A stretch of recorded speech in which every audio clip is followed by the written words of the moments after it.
Sing if you want, dance if you want, clap if you want, but enjoy the song.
President of International Union of Kettlebell Lifting. Please applause.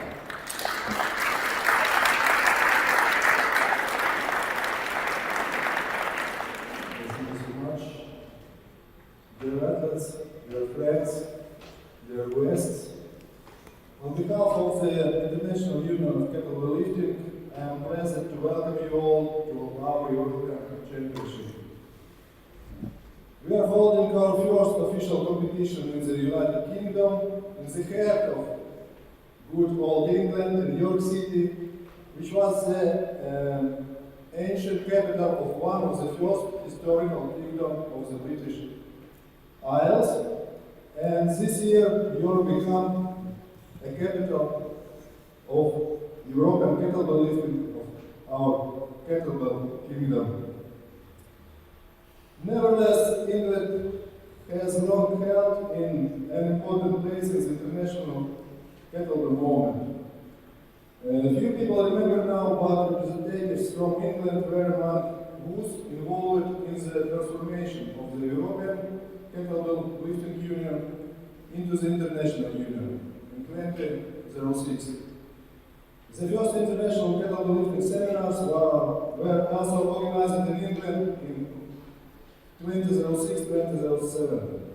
And I personally participated in one of the seminars in Regent Park in London. It was my first experience back then, and it was fine. It was from here, through these seminars and workshops, that kettlebell lifting began to spread to Scotland and Wales, to Ireland, to Australia, and many other countries. Kettlebell lifting spread around the world as English guys moved to other countries. But it also continued to develop here, in the heart of Britain. And today, the English Kettlebell Association has elevated this sport here at home to a new level. Today, England nurtures talented young athletes, both recognized masters among professionals, continually progress in amateur and veteran categories. And today, English athletes demonstrate high achievements and win medals at all our competitions. But as we know, history is made by people. And in our sports, these are true enthusiasts who invest their personal resources, their energy, their time, and their souls in it. And today we want to thank these people, thanks to whom we have the opportunity to meet and compete here in York. And we thank, first of all, Jenny Whitcomb for her work and tireless efforts in developing kettlebell lifting and organizing these competitions.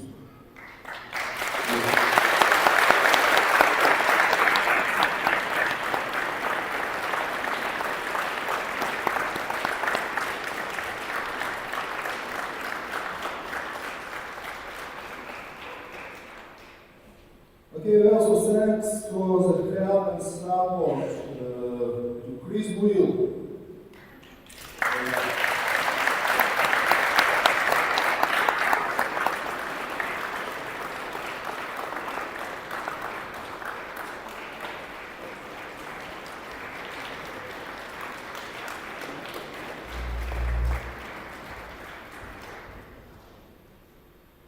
Also, our gratitude, Lauren and Ryan.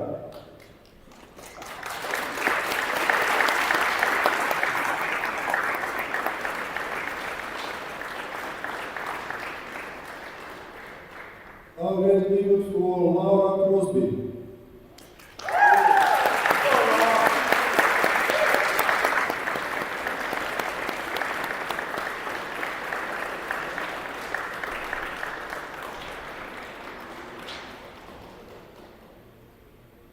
And our gratitude for Vicky Edwards.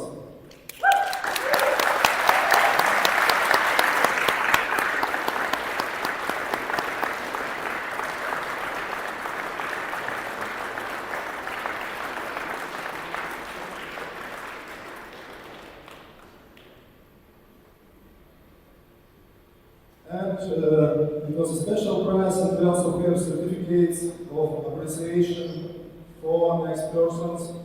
Simon Trenholm. Please come.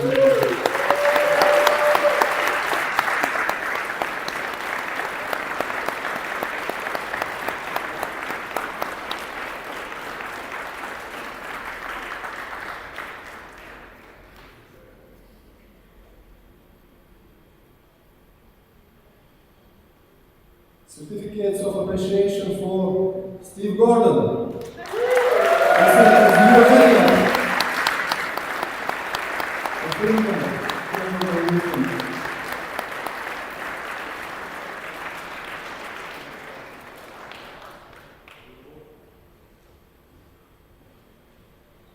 Certificate of appreciation for Dave Moore.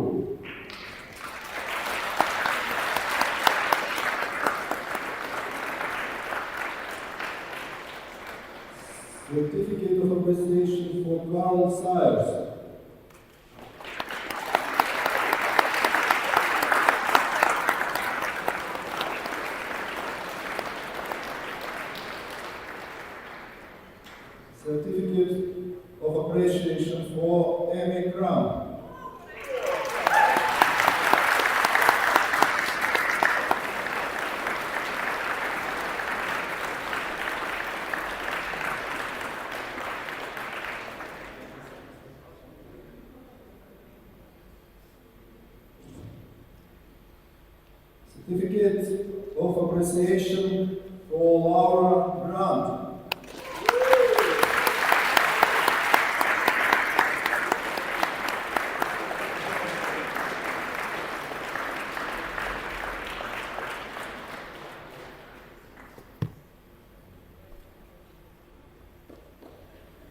Certificate of Appreciation for Ollie Mel.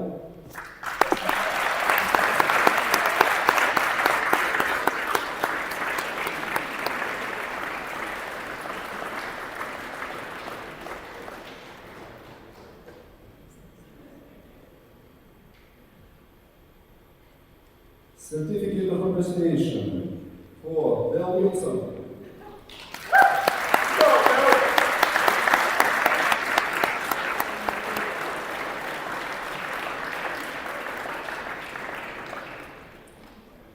Certificate of Appreciation for Alistair Lee.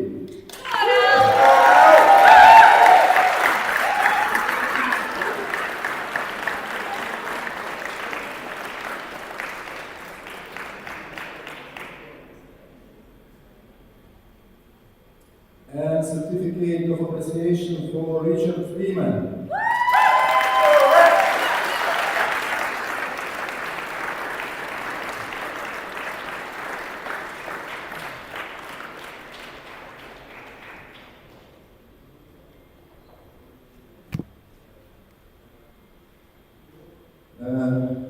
And of course, we know there are many such enthusiasts in England. The entire English team, the entire English Kettlebell Association family, we are grateful to all of you. Thank you so much.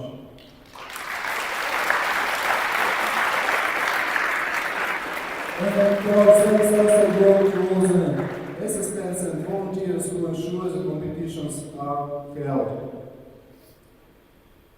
We also sincerely thank the representatives and athletes of all countries, their coaches and assistants for participating in these competitions, and most importantly for your enthusiasm and for your commitment to the spirit of sport. Thank you so much. Thank you.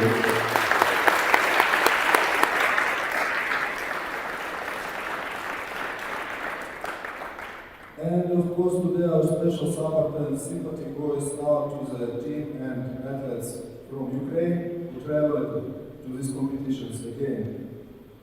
Incredible odds. We wish peace and goodness to you all, your land, and your country. Thank you.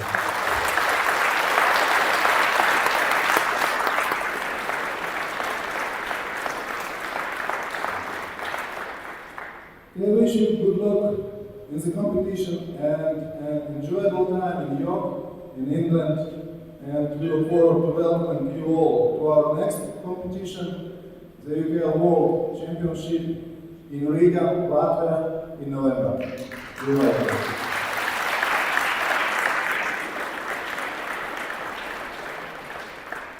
And one more announcement, in our international judges team, we have one more member, and this member is Sandrine Godefroy from France. Please, with applause.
stood on by now, so you see this little pocket here. Oh, right, yeah. I just shifted between the phones. Ah, right, so just keep them Yeah. short, cycling. Yeah. Good. Because anything else, like, it was another set of, like, Cables, power. yeah, take them all up. Yeah, got it. Good.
Test, test, test, test. Yeah, perfect.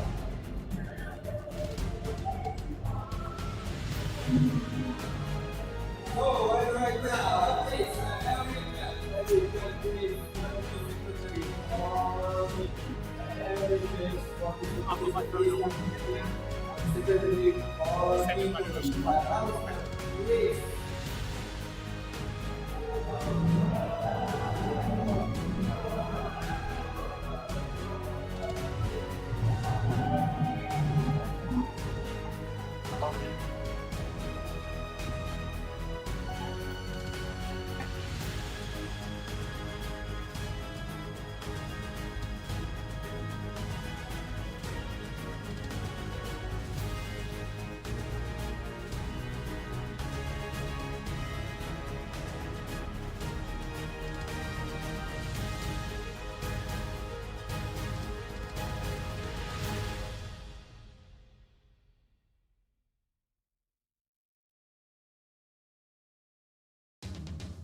Hello, testing, testing. Can you hear me?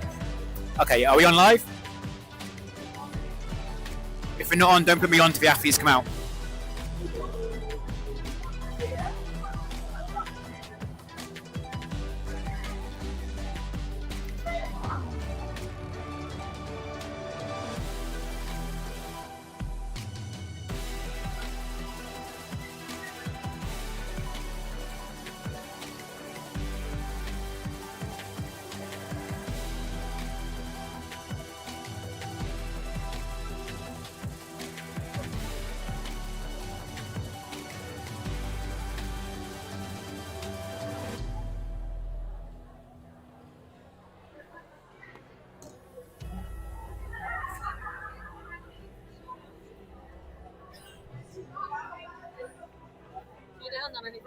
I just run and ask Al if he wants to put me on live 5 minutes for the athletes come out. So if we go at 10:40, I'll introduce it.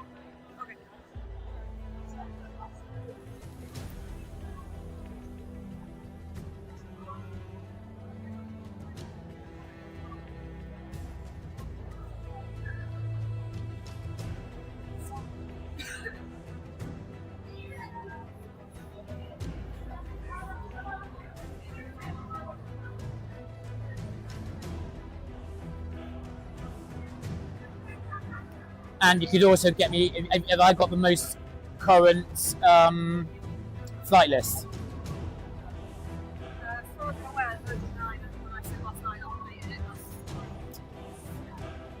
Where did you share it to? Kettlebell team. For English, IUKL. Yeah. That's your. No. I need the actual whole flight list for everyone. Here we go. Perfect. Okay, Laura, if you can hear me, I'm just going to rant and rabbit a little bit just to warm my voice up. As long as we're not on live, it's fine. Okay, welcome, ladies and gentlemen, to another Battlebell Productions. This time we are at the European IUKL Championships 2026 in York, brought to you by Wolverson Fitness and the Wolfpack. We're going to have a good lineup today from England, strong team, big team for the home nation, Scotland, local team as well, another big presence, and of course the Ukrainians, of course. I'm up on the rafters here, so I'm up here in the cheap seats with the noise, going to be giving you all the hustle, all the bustle. We've got a good view of it down here, and we are only moments away from the start of the lineups.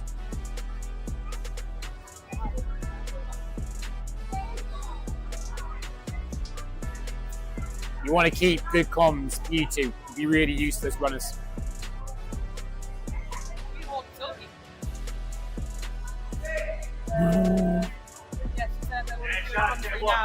Steve, is there a quiet point in your day you want to come and do a little interview? If you don't fancy it, it's no problem. If you're too busy, yeah. It'll either be me or Johnny or Jenny. Okay.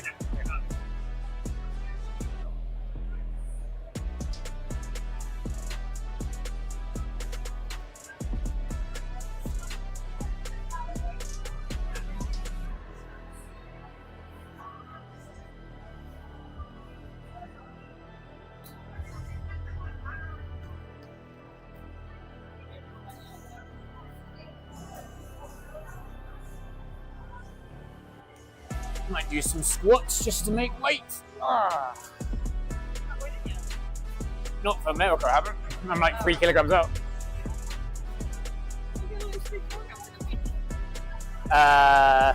Quite easily. I'm gonna camp out in a sauna for 3 days when I get back. Oops, sorry.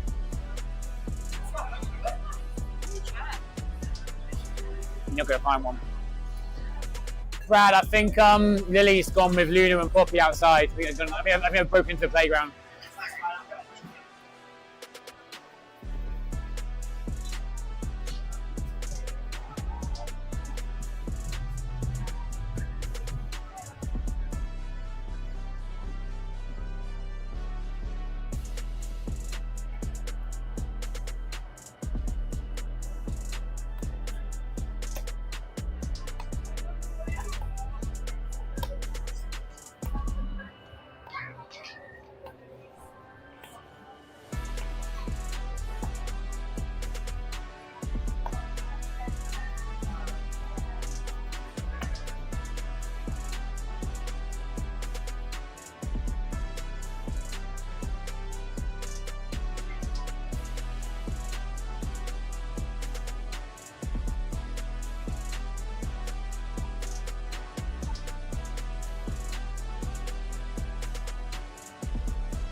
I'm gonna need to come down here bits for the commentary, do the commentary down here, so I can see the scoreboard. So I'll be up and down. Okay.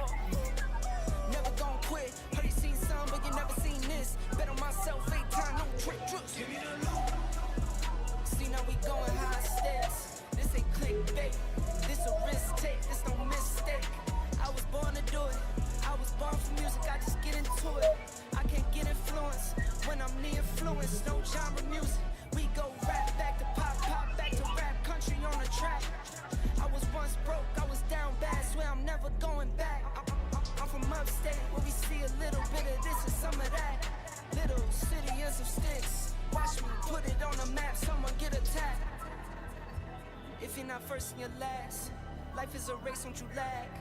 I get a bag and I stack. The reason I taxed was not cause they needed me. Got all of mine equally. I see what they need from me. Blood, sweat, and tears from the frequency. Now you believe in me. Cheers for me. Give me the loot. Might lose some battles, but winning a war. I get knocked down, I get back up. Get up and go, I stay ready for more. Go to the total, I level the score. Never gon' quit. Heard you seen some, but you never seen this. Bet on myself 8 times, no trick. Word on my palm at the top of the game. Still unashamed, no one to blame. Took all the L's and I rose from the pain. Can't have the sun without seeing the rain.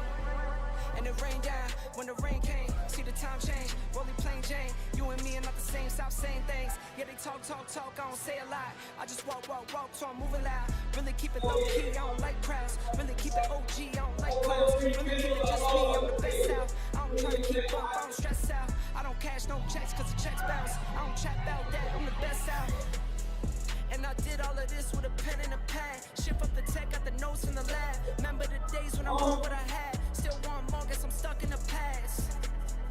till you last. Fast lane, chuck up the deuce when I pass. Give me the loot. Might lose some battles, but winning the war. I get knocked down, I get back up. Get up and go, I stay ready for more. Go to the toe till I level the score.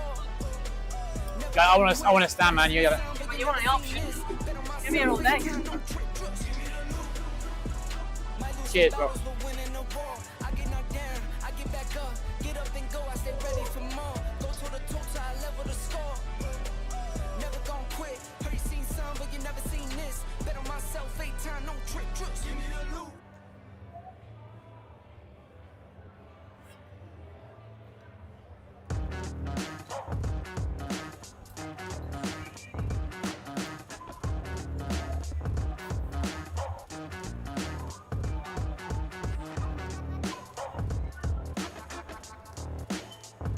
One thing you can do for me is number 2, you can.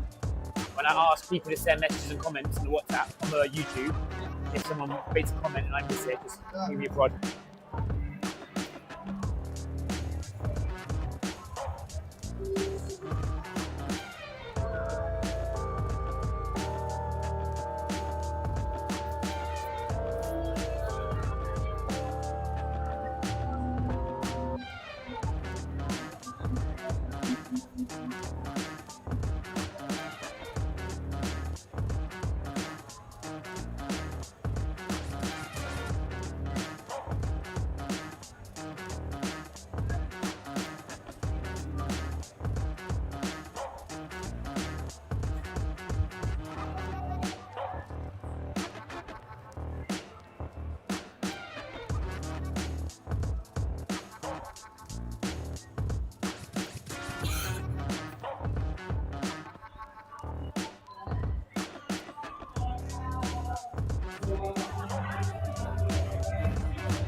So please, let's fly.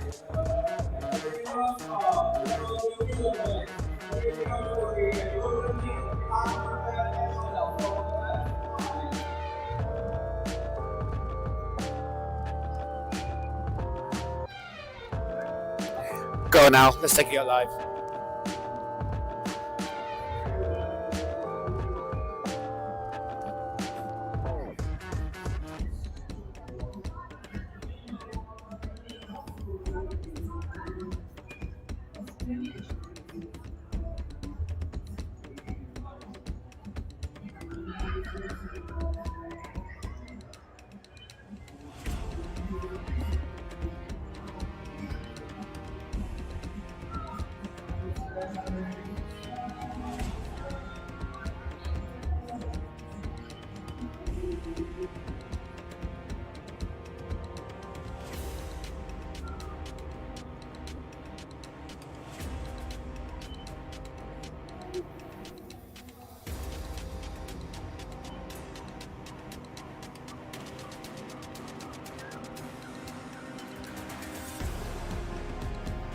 Goes alright.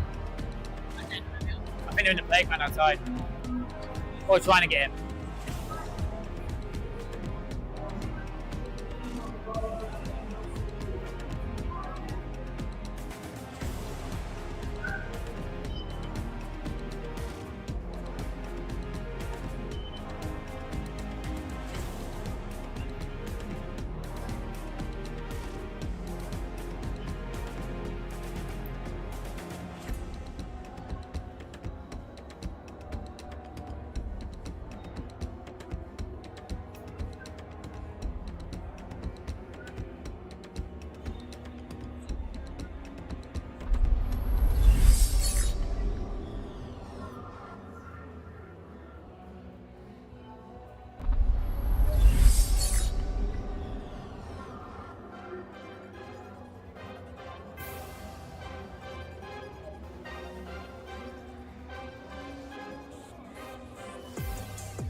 Okay, if you are watching, welcome everybody. Welcome to a Battlebell production of the IUKL 2026 European Kettlebell Sports Championships. We are moments away from the first flight going on. So if you're watching this on YouTube, give us a little shout where you're watching from, what team you're supporting, who you want to see.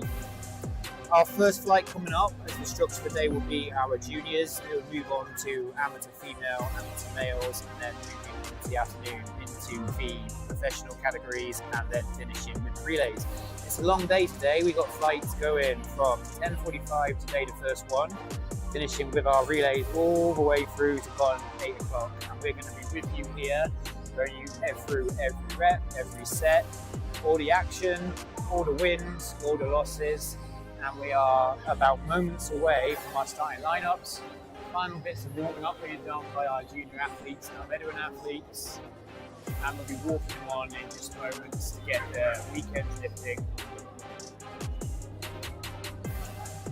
Presenting today, we've got myself, Battlebell, we've got Jenny Whitman coming in, we've also got commentary from Johnny Skinner and Hannah Camden coming out throughout the day and throughout the weekend.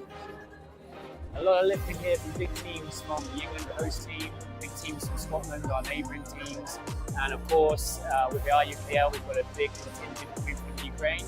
We're going to be talking about them quite a lot for the weekend as they're under such special circumstances. Many of them are serving actively and given permission to leave to come and compete, as well as the officials and again part of the IUK organisation. A lot of them go back into active duties for Ukraine in their current situation.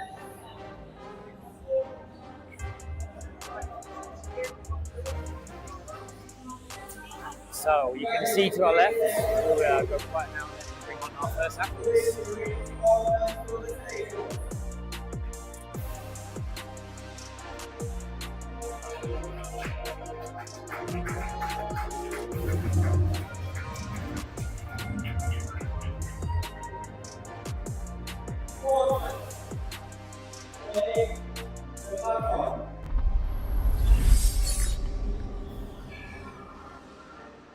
Practice ready. Practice is ready. Starting countdown. 5, 4, 3, 2, 1, start. Okay, so on platform 1,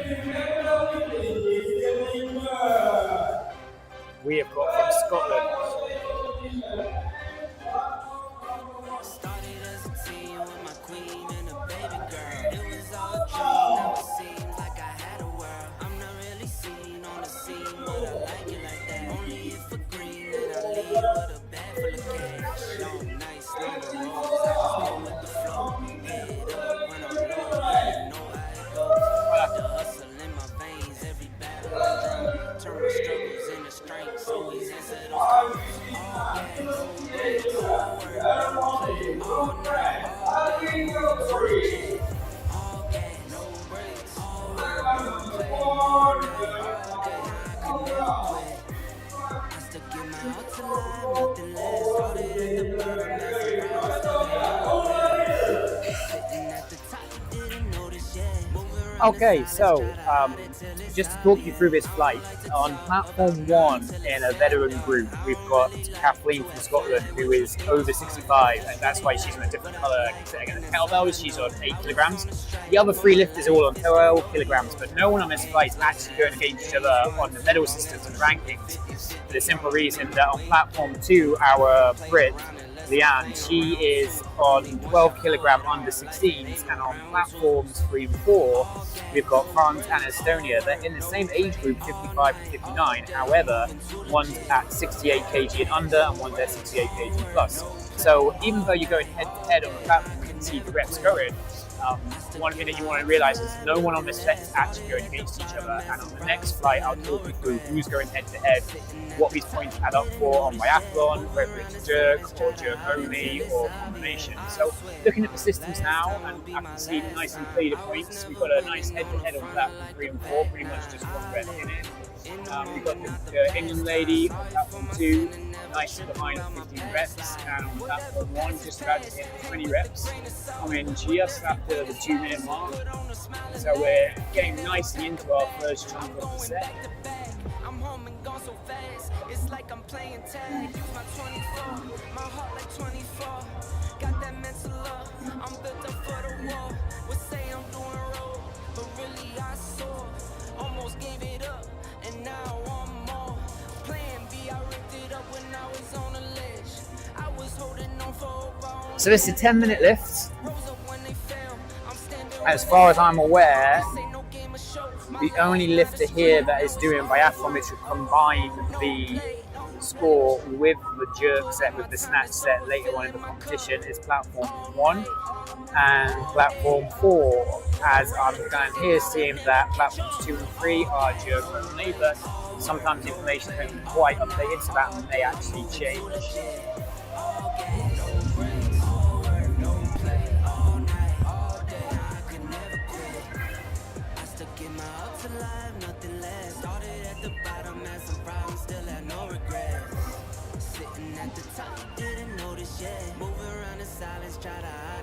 Platform 2's got a very nice, rock solid stance. I believe she's coached by Steve Gordon from Turinova. Very nice composed in the rack, nice and steady overhead fixation, good use of the knees in that double dip, real good amount of second dip, good overhead there, and lovely rest, really controlled there. Considering she's got under 16 years of age, and she's got 2 12-kilogram kettlebells. Decent pace here, just about to hit 30 reps, and platform 4 with the highest score so far, just coming at 33. And you can sometimes see the difference in the techniques here. There's a lot more movement on platform 2, and if you are a smaller body lifter, you do have to use all your body to get that set of bells up there. But she's got a nice knockout there. Just starting to see a little bit of emotion in the face as those arms are just starting to seize and that heart rate's getting high. But she's looking very solid in the rack. The bells aren't moving at all, got good control over it. And you can just see now as we're getting almost halfway through, the breathing starts to get a little bit harder. Things start to get a little bit more of a problem for you. Still looking good on all 4 lifters. Coming up to halfway now, so you're looking at a kind of high 70s to 80 reps if they can keep this up. The question kind of starts in this game of endurance. It's not necessarily how you start your set, it's how you finish the set that counts. But platforms 1 and 2 are looking very comfortable here, I've got to say.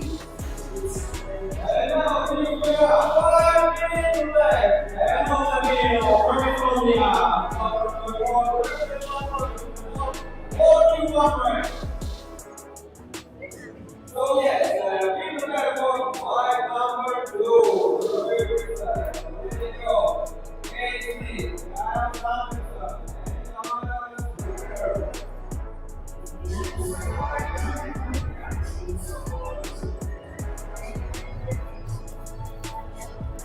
So platform 4 finished there at 41 reps, just making it to the halfway set. Leon on, I hope I pronounced it right, Leon on platform 2, still going strong. You can just start to see again now it's starting to get a bit more laborious. Platform 3 looking very solid from France. Really nice and composed.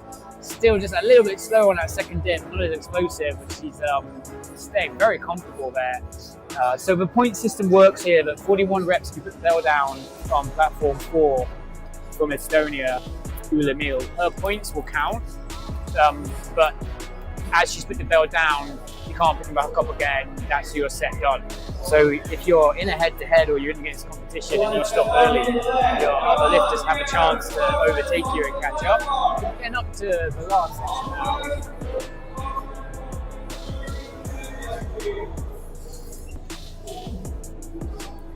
Still looking solid here. Really good show by Leon. Just a little bit of movement there, just as you start to try and move about to get comfortable as those biceps really start to cramp. She's looking nice and solid in that double dip still. She's got a great rest in the rack. Elbows nicely locked in there to the hip. All three of them still looking nice and strong here. As we come up to 3 minutes left. And now all scores here at 52 for platform 2 for Leon. Really doing well for herself. Next flight we've got coming up.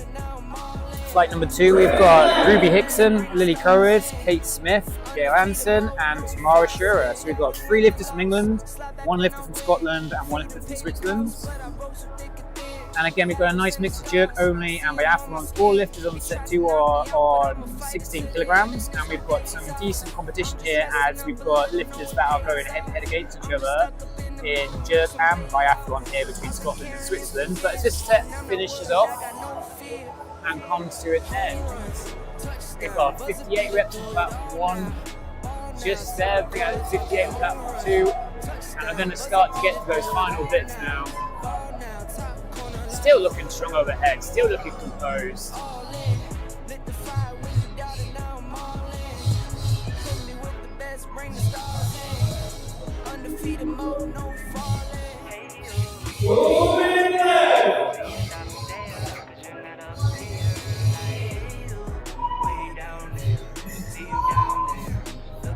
Crowd starting to cheer him on to get through.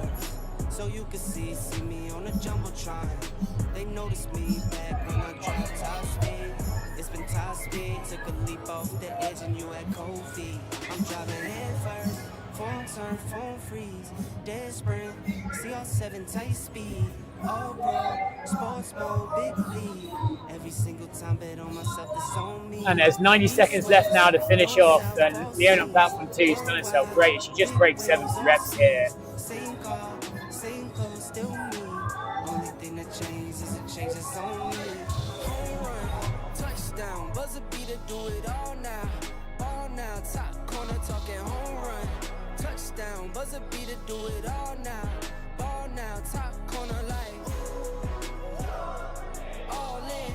Lit the fire when you doubt it now. I'm all in. Put me with the best, bring the stars in. Undefeated mode, no falling. Technique's still not broken down, just a little bit of balance there. It does get so hard in this final minute. You want to get everything you've got, but your arms suspend. Some IUKL judges are well known for being really strict. I haven't seen one no rep off that. Really good performance here. When you see him move about in the balance, it's that little bit of fatigue. The bells don't go straight into that lockout, they can move you around a fair bit. But she's finishing off on a really strong end here.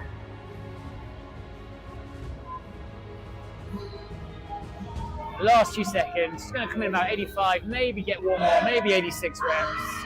There, she's in there at 86. Going for 87. There's her final scores. She gets in at 88. The judge gives her it right on the head. Right on the buzzer. What a set. What a way to start the competition. Great job for the young English lady. Great performance to start the competition off. So, there'll be a short change around as we go into our next set.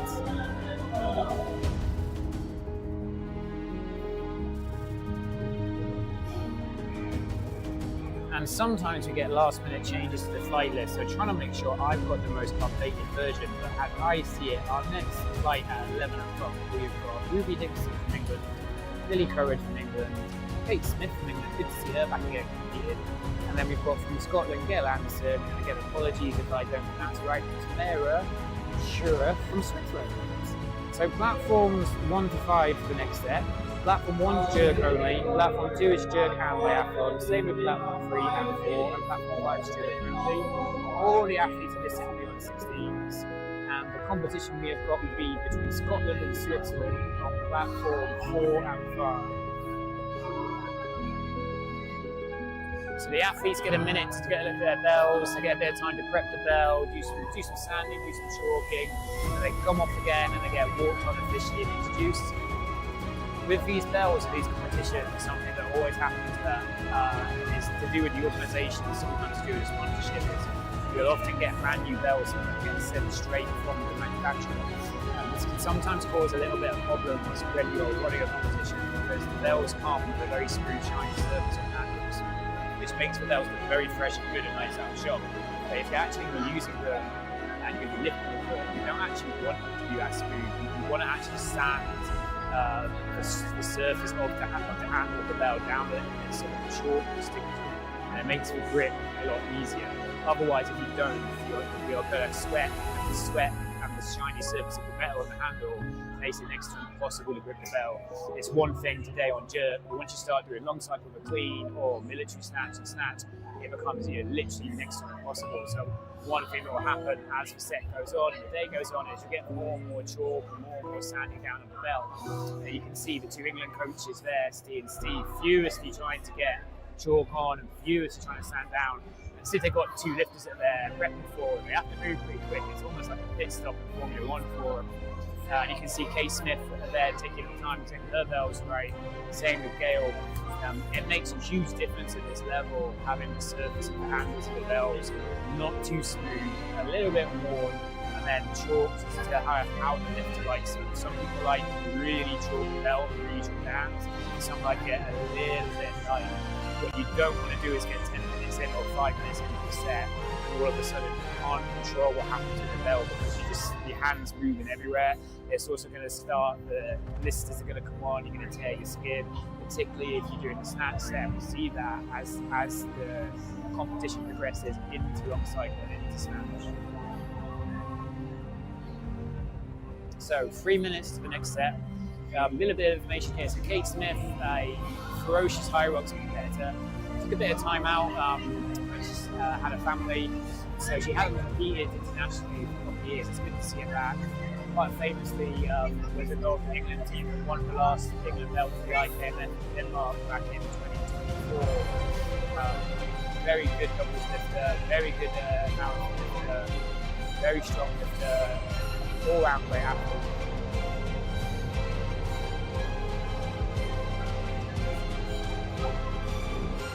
And now the athletes are taken up by the podium, Ray Ward Tom.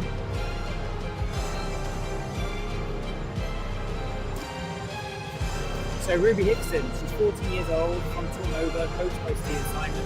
She got bronze in the 12 kilogram last year, that was at 61 reps.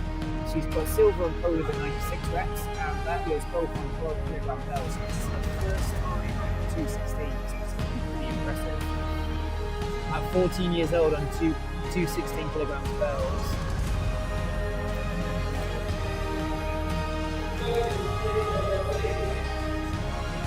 And Lily Cohen again from Tornova. Started at 8 years old, training with her dad. Not many information on previous scores, but hopefully the athletes will get introduced to them.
Okay, so Gail on platform 4, head-to-head against Swiss Mira on platform 5, so they're in the same group. We'll keep you updated on that, but Switzerland are off to a cracking start there, already with a 12-point lead.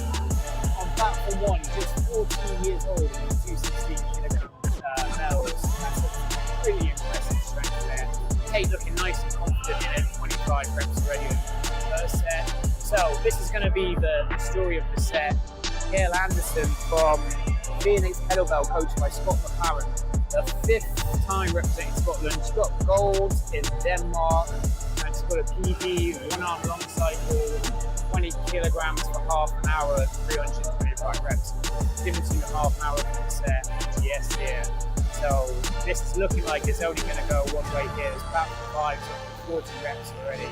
Now, again, it's not how you start the set that counts, it's how you finish the set that counts. And if she's gone too fast, she's 42 reps in, but there's still well over 7 minutes to go. So if she puts the bell down 5 minutes or 4 minutes in, you know you've got a chance of catching her up no matter what reps you're on. And Gail's going to be aware of this, and she comes in close to 30 reps. She's just coming behind 10 reps a minute for Gail. I really want to see if that one in the last 10 minutes or 2:16s. At 14 years old, that's really impressive. Platform 2 looking strong as well at 21 reps. Kate looking sturdy as ever, hitting 40.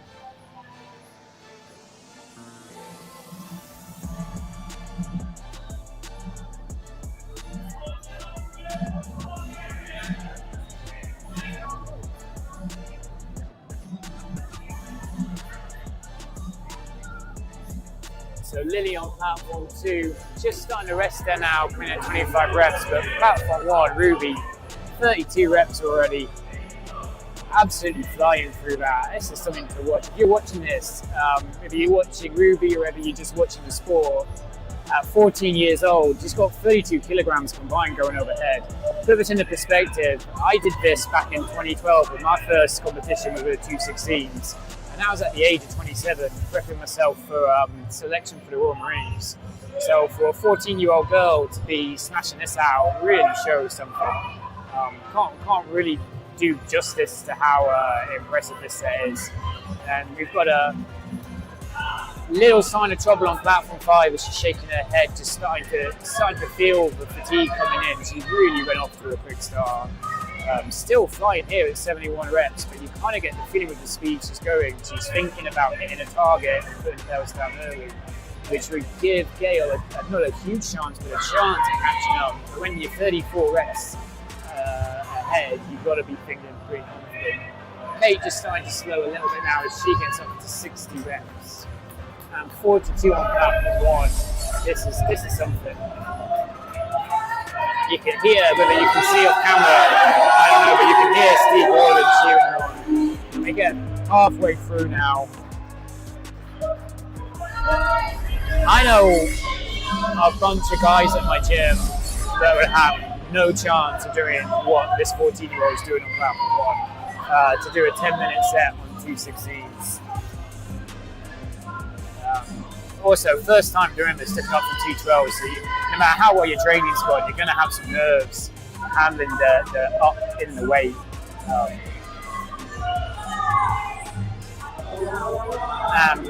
Our Swiss lady on platform 5, still looking solid here, still got a good pace. She's going to break 100 reps fairly soon.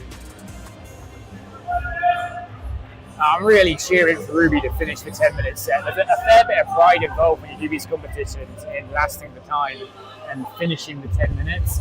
And she's not even looking like she's slowing down, to be perfectly honest here. 4 minutes to go at 55 reps. Now, it's not looking like the competition between platform 4 and platform 5 is going to change much. The Swiss do a great job of sticking with that pace.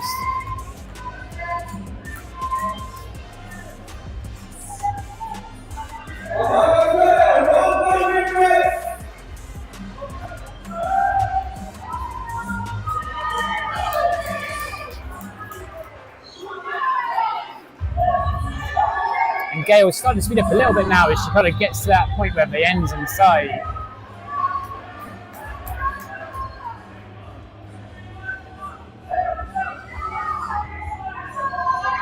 Lily still battling through on platform 2 as she's going to come up to about 45 reps with 3 minutes to go. So the two tails of this flight, one platform 5 smashing 400, really dominating this flight. But the other story here on platform 1, 14 years old, 216 kilogram kettlebells, really showing some grit, really showing some fight. You can see in her face it really is getting tough. When you start breathing through the mouth, when you start having trouble fixating, when the arms start to cramp up, but she's really going for it now, hitting 70 reps on 216s.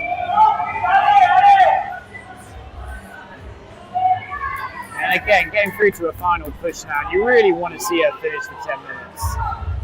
She's not that far behind Kate Smith to put this into perspective. She's a real all-round ability lifter. This is something you don't see in many competitions here. And I think this is going to be one of the stories of the whole competition. The whole crowd's getting behind it. You can really hear it gearing up. And you can see now it becomes a bit of a battle of determination that you're just not going to let the bells win. Still solid knockout. 70, 78, 79. And you've got 2 minutes left. I don't think any of these girls are going to put the bell down.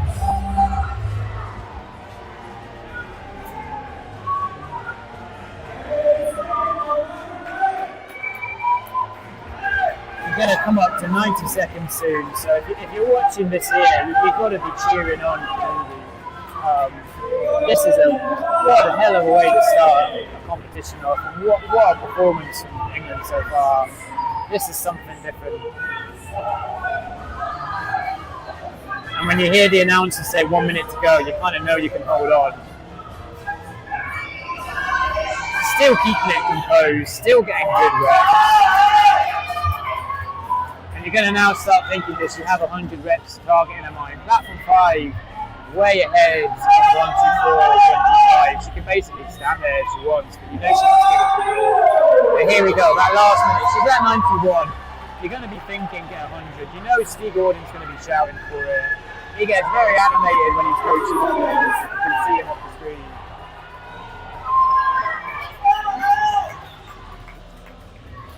I think she's going to do this here. 40 seconds left at 95 reps.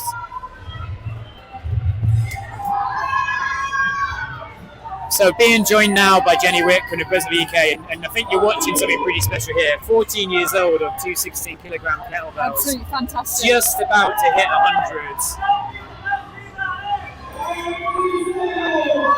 And she weighs less than 58 kilograms, so she's not. She's lifting well over half her weight. Yeah.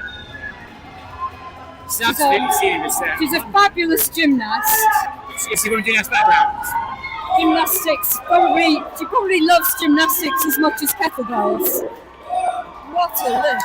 That's something different. I know after coaching grown men for 6 months that they can't do 10 minutes on 216 to that. That really is something.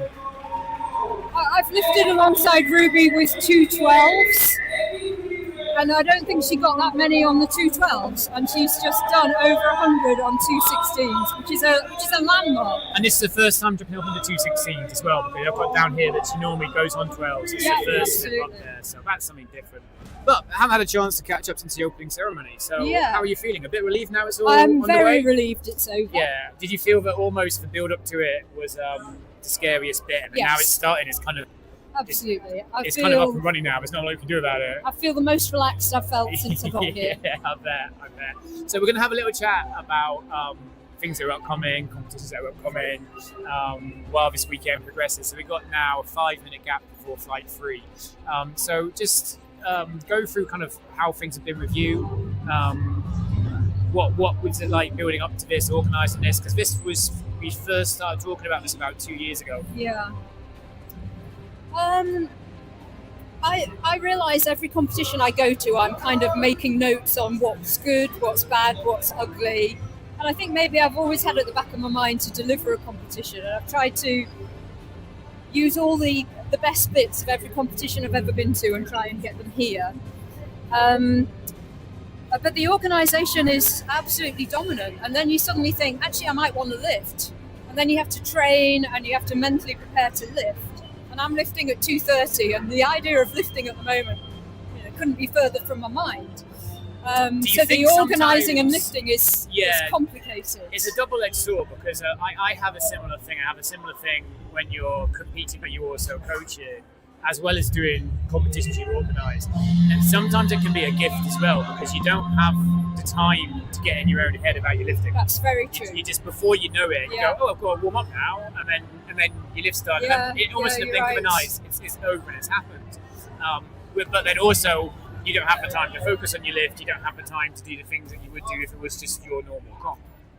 Yeah, you're right. I mean, it's early days. I've still got 3 hours to go to start panicking. But at the moment, all I wanted to do was get the opening ceremony done, get the lifting started. And I haven't really thought about it at all. I woke up this morning, having only slept about an hour, thinking, oh God, I've got a lift. So we got thrown out of here just after 10 o'clock. And we weren't 100% ready for it. No. But the last hour, it kind of all just fell together and things started getting put down and things started falling into place. Yeah. Which is kind of how it works whenever you start doing things of this size. It's nice to see in IUKL because I normally go to IKMF and WKSF. We'll talk a little bit about the difference in the federations, the lifts, and the differences that you have. But it's nice to see the layer of formality with it. It's looking very professional. It's looking very set up, and everything's really so far gone absolutely bang on time, which is pretty impressive. Yeah. No, I'm really keen it runs to time. 5 minutes between flights might seem not very long, but usually these competitions have 3 minutes between flights. It's hard to get off and on, and some people want more than 5 minutes before they actually do their lift on the platform to get the bell set, get the chalk right, get your headspace right. Yeah. So we're seeing girls line up for the next flight. Now this flight, I believe, is all on 24 kilograms. So you just grab the mic, and I'm just going to jump and say who we have.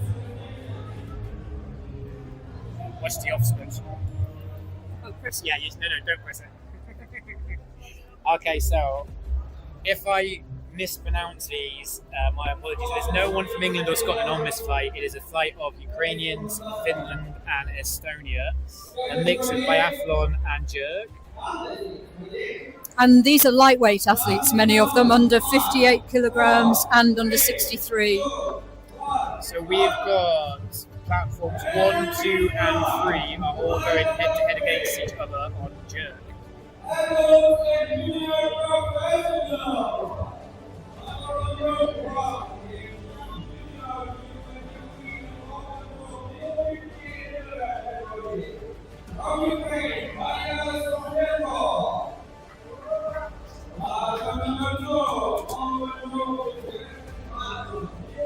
So I think we've just been told that we're having a few issues hearing us over the sound of the music. Okay. So we just have to speak up a little bit. So Yep. that's a bit louder, but...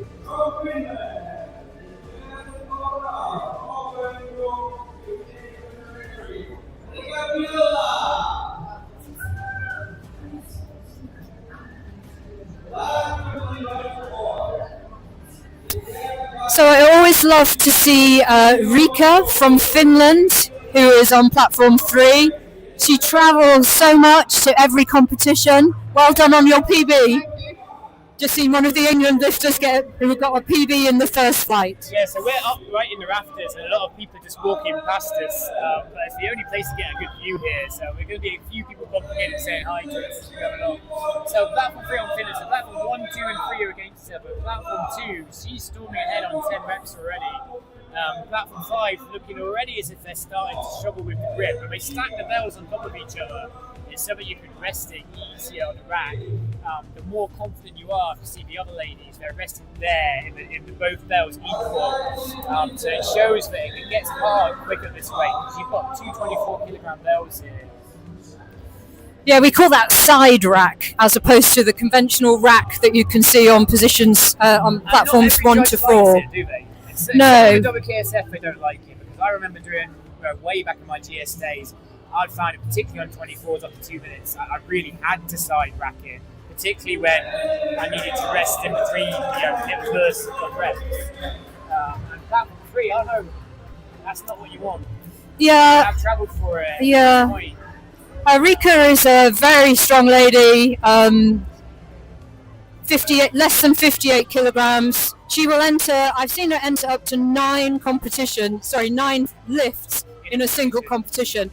Hopefully she's got another few today or Yeah. this weekend, because you don't want to travel all the way for 3 minutes to lift it, but you never know. You never know what if there's an injury, if there's a you never really know if your mindset's not right, you had issues with your weigh in or whatever. She is a snatch specialist, so I suspect there's an element of saving herself for that. And sometimes that's a sport. You can be a top level lifter. You can get to the platform and it just isn't your day. But platform 2, 5 reps ahead than platform 1, so they've now got a head-to-head to go for this. And platforms 4 and 5 are, I think, in their own weight groups.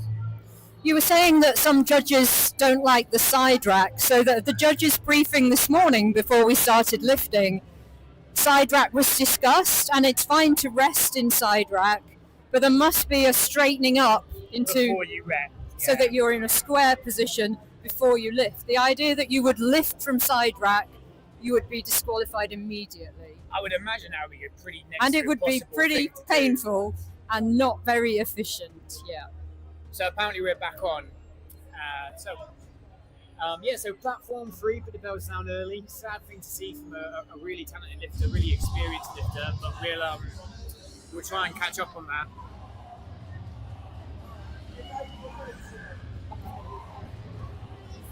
So we've now got a head-to-head platform 1 and platform 2. So that you guys are watching, the green bells here are 24 kilograms each. Both of these ladies are under 58 kilograms in their weight group, and they're lifting a combined 42 kg overhead.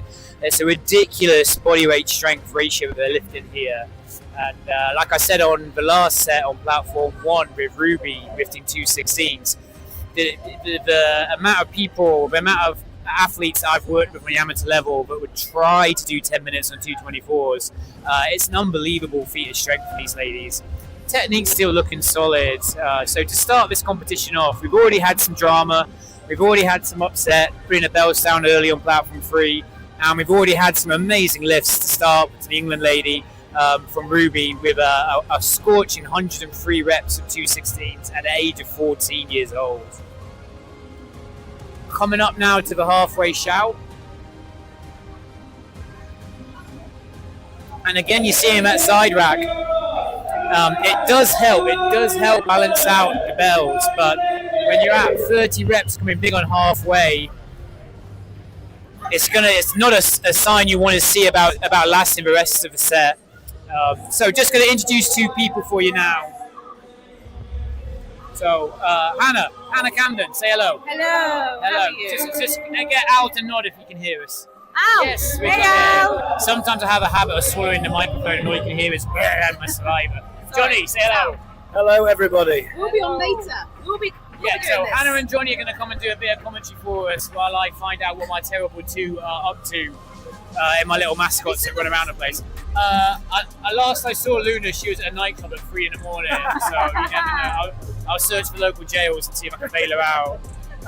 So story so far, did you watch the last set with Ruby? Oh 14 years old, 260 kilogram bells. Absolutely insane. I think we're going to be talking about that for the rest of the weekend. We I are. think that's She already was- one of she the was highlights. Aiming for 100 and absolutely. Did she tell you she's aiming for 100? She's aiming for 100, yeah. That's a pretty confident thing to be saying. I'm going to go for 100 reps on my first time at 260. I mean, what they had left in the tank at the end, that last minute was so. And even Kate in that last minute, she absolutely blitzed. It helps when the crowd gets behind you Yeah. and really gets you on and really gets you going for it. So platform 4 done there at 40 reps. But 224 kilogram bells, that's something for these girls. So lifters 1 and 2, they're under 58 kg, lifting 40, This is incredible, yeah. over 40 kg overhead. Wow. There's a 10-point, they're in the same weight group, so these are head to head, so there's a 10-point lead now on platform 2.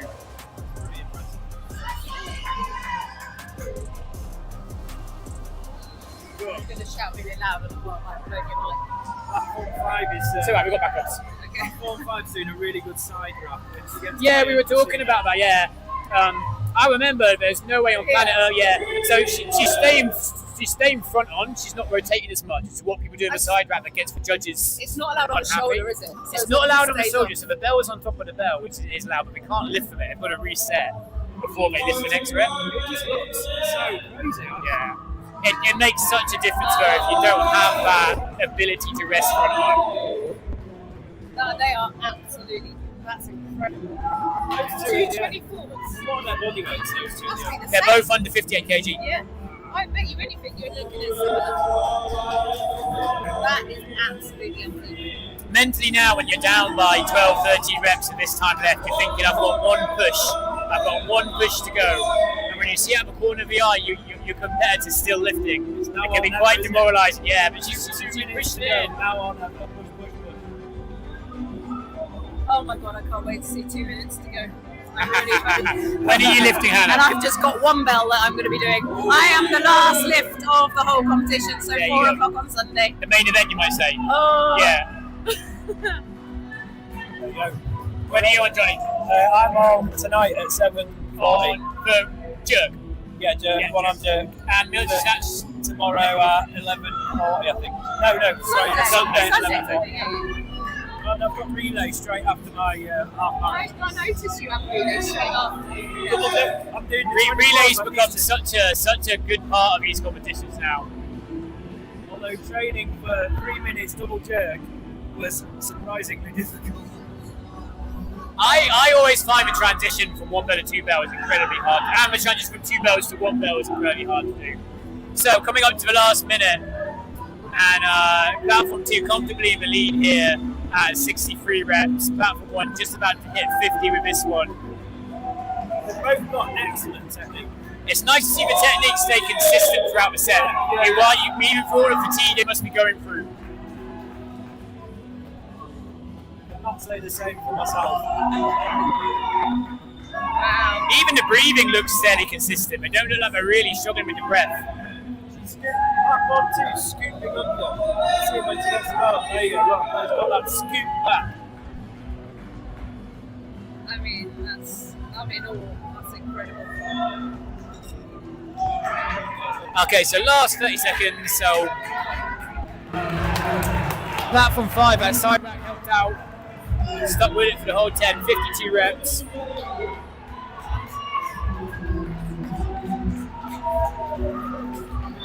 Platform 5's got the strength.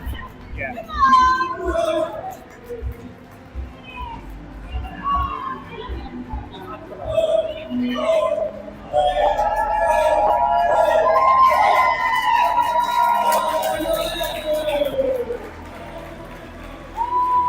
So 73 reps on platform 2. That's something special on 224 kilogram bells.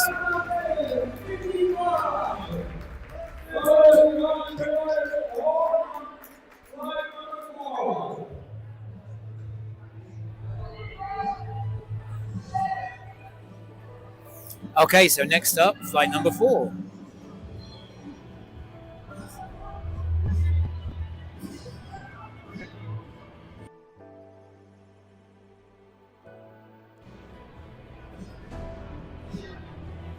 So we've got 2 English lifters coming up next. We've got Elliot Peacock and we have got Ken Clements. Also David Payne from Ireland. This set all men's on 24 kilogram bells and platform 1 and platform 2. So Elliot Peacock and our Lithuanian Kajus will be going head to head against each other for jerk. And platform 3 and platform 4 will be going head to head against each other.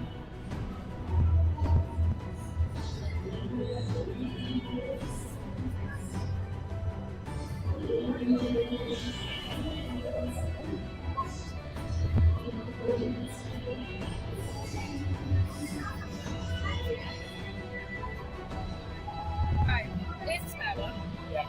Also, move it around, doesn't matter. Got a bit out there. That helps me.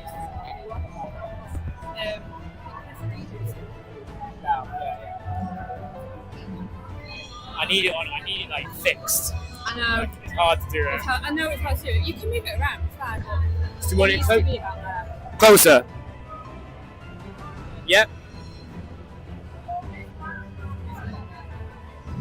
You need to speak. Okay, so you can see the athletes now coming back to set up. So Ken Clements and Elliot Peacock. I'll just go through a little bit about Elliot because he's been in the EKA for a while. Another one is Steve Gordon's two and over lifters.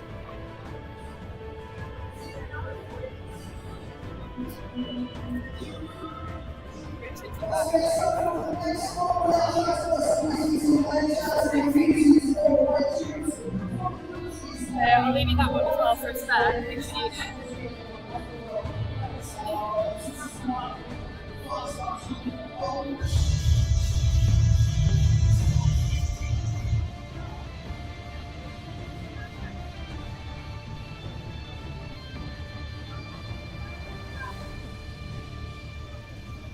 So the athletes get a chance to prep the bells, and then we have to walk off and get walked on by the head judge.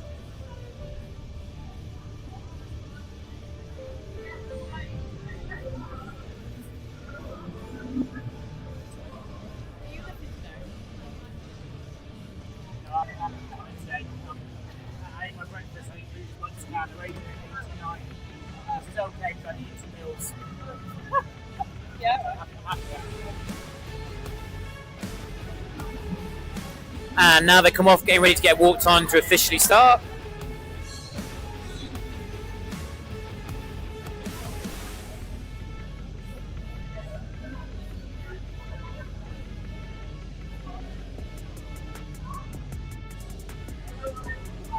Right, if you need anything. No, I'm good.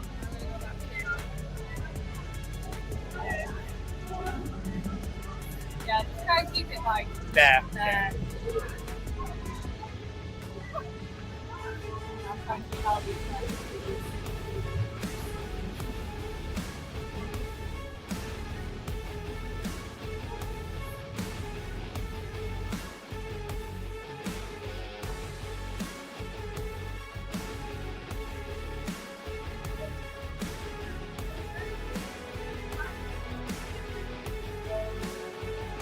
And on they walk now, ready to start fight number 4, all on 24 kilogram bells. And I'll talk you through all the head-to-heads that are going on.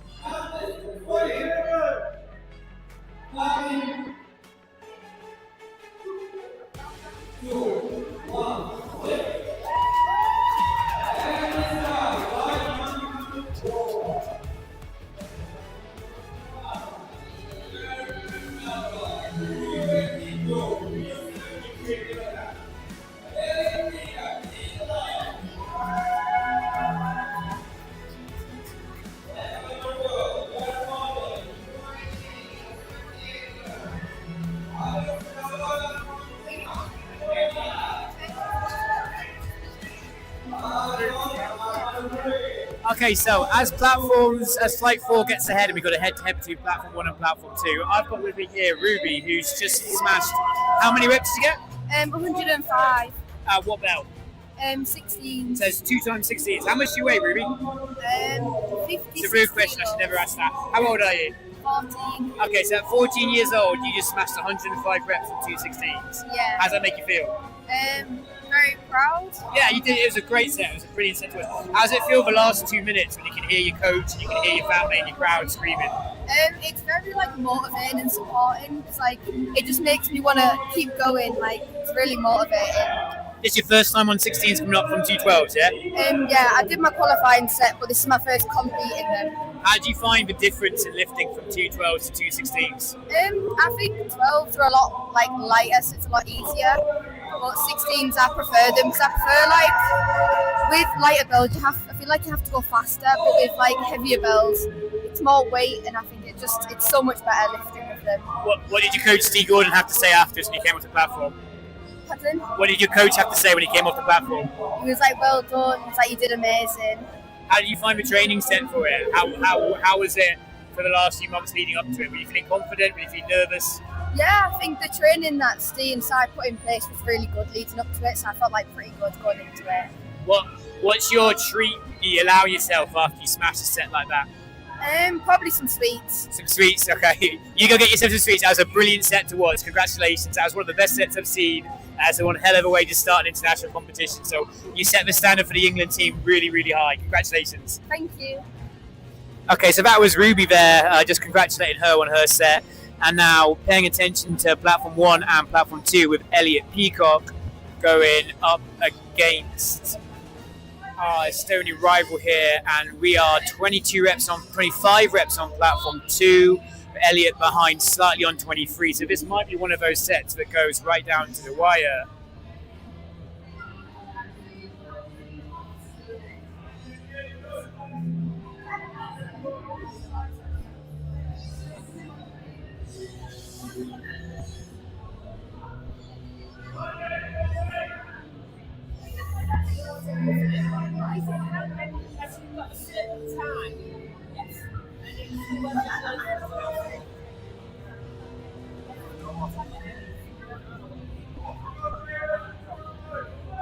So correction, they're not actually going against each other on this set. I must have a slightly inaccurate either weight or age group on this.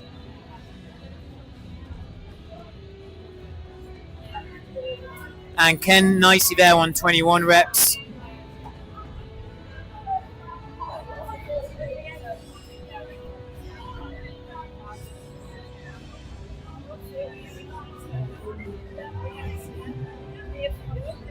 And again, you're seeing on Platform 3 some of the side rack that just helps break away the discomfort of holding the bells there. You think when the bells are still, even if you can rest nicely in that rack, you think you are going to recover, but it's still so uncomfortable. The bells are still bearing down on you. It can be quite difficult to breathe as well with the bells resting on your chest for some people.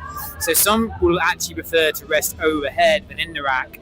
And you can see them trying to adopt this as the set goes on, but then your arm strength's going to falter down. And you're seeing a bit of movement here on Platform 2. So we've got Jenny back. Jenny, where did you run off to? I went off to try and sort out lunches for judges. Oh. Not something I ever thought was part of the remit, but when you're organising a competition, all sorts of things are in the remit that you didn't know. So, give me a correction. It's 73 kilograms on Platform 1 for Elliot, and Lithuania's at 78 kg, so they're not actually going against each other. Yeah, are they? I'm not sure they're the same age group, are they? I think Elliot's in open as well. I think he's in okay. And open. And Platform 3, again, you're going to see this side rack coming in.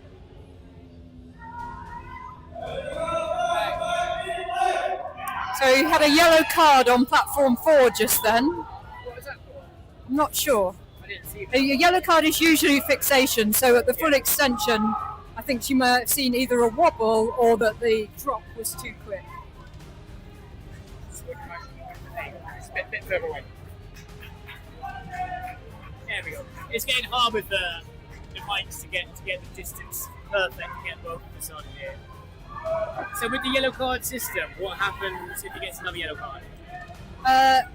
It would be an issue if he got two in a row, but if they correct after one yellow card, then the rep doesn't count, but you're not disqualified. What you don't want is a series of yellow cards one after the other, because that's implying that you're not correcting the error that the judge is seeing, and that you're potentially not thinking straight, you're potentially not safe with the bells, and therefore they would stop you for safety. Well, if it was a head-to-head, Elliot would be in a good position now as Platform 2's done and dusted at 41 reps. And Elliot's not really showing any signs of slowing down there. It's a lovely fixation. That second dip of his is really crisp. And Platform 3, he's really leading the way now on Platform 3. He's really turning to that side. Watch it there. He's got his left elbow right into the hip. I always found when I did this, I could side lean on my strong side, and I couldn't stack onto my right. I could only stack onto my left. I find it fascinating that is a rest position. What we call rack is the rest position. It's underestimated how hard it is to hold two bells there. I would rather have it overhead than be in the rack position. I don't find rack comfortable at all. No, Either side rack, any rack. No reps here. I feel like he's not fully fixated out here. He looks like he's pushing to get the bells right up at the top there. I don't know if he's getting the reps for it.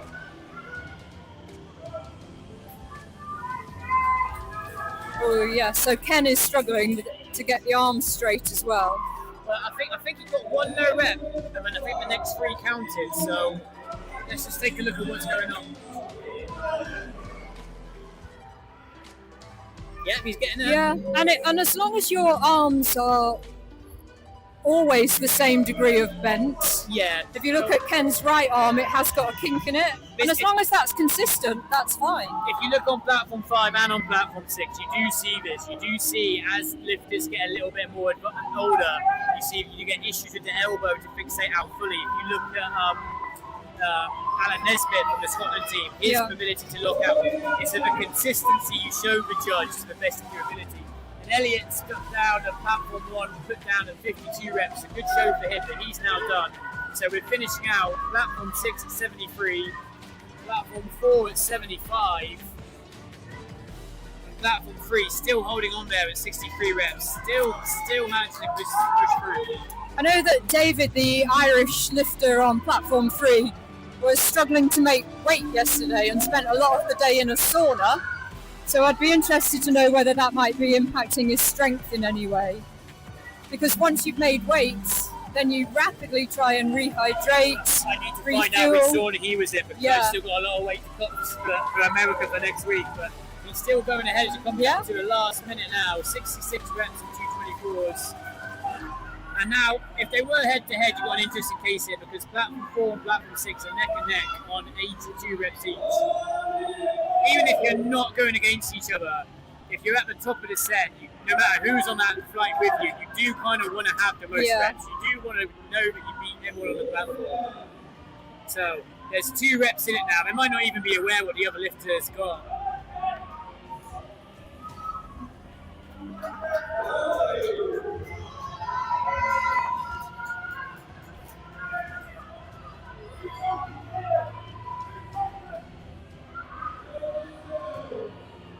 Three reps in it now to get 30 seconds, so I think platform 6 is going to sneak this one. Yeah, I think they'll be good. It's great to see the athlete from Bulgaria here on platform 6. The last European Championships were in Bulgaria, so I was really, really glad when they came and returned the favour, as it were, of attending our competition. So Ken's looking to get every single rep out here now. Final seconds.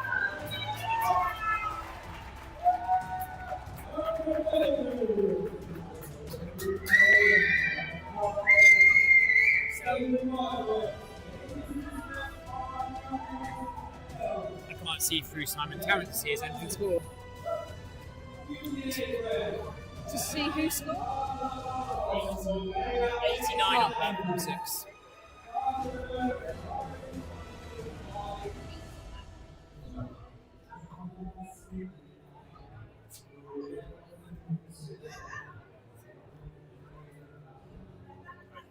So what we're going to need to do is we're going to need to hold it bang on here. Yeah. So we have to share it and pass it between the signatures. It's just the distance of the meeting. I just noticed Ukraine selling merch. I'm going to grab Johnny or Hannah, and I'm going to grab us a coffee. Yeah. Okay. So we're going to have a little switch here. So we'll get back to the next platform in just a minute or two. But you can see the first lifters from Spain coming over to set themselves up and sort their bells out.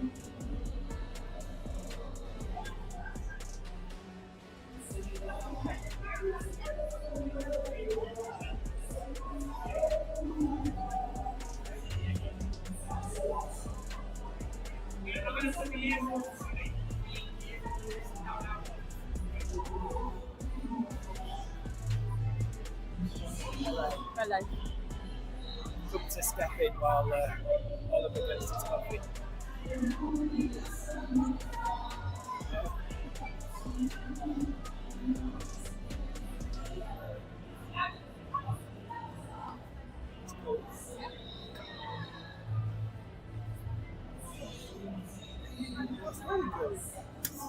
Val's projects. It smells of gingerbread.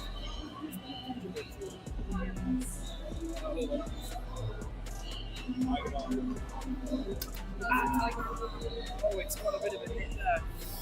So who's up next? We're going to find this one.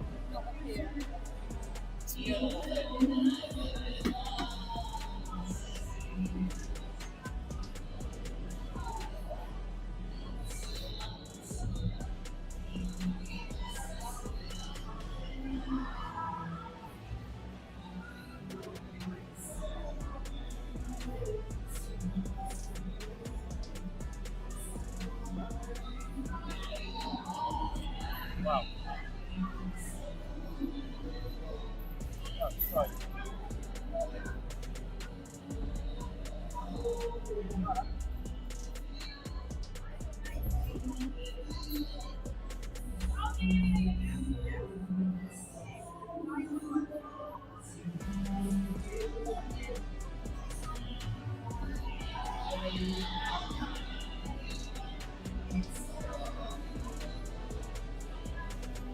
Is the live stream on here?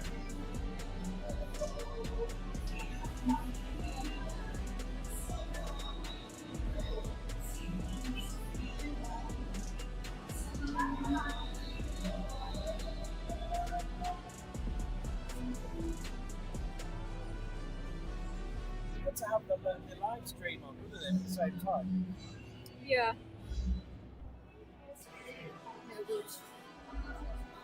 What was it?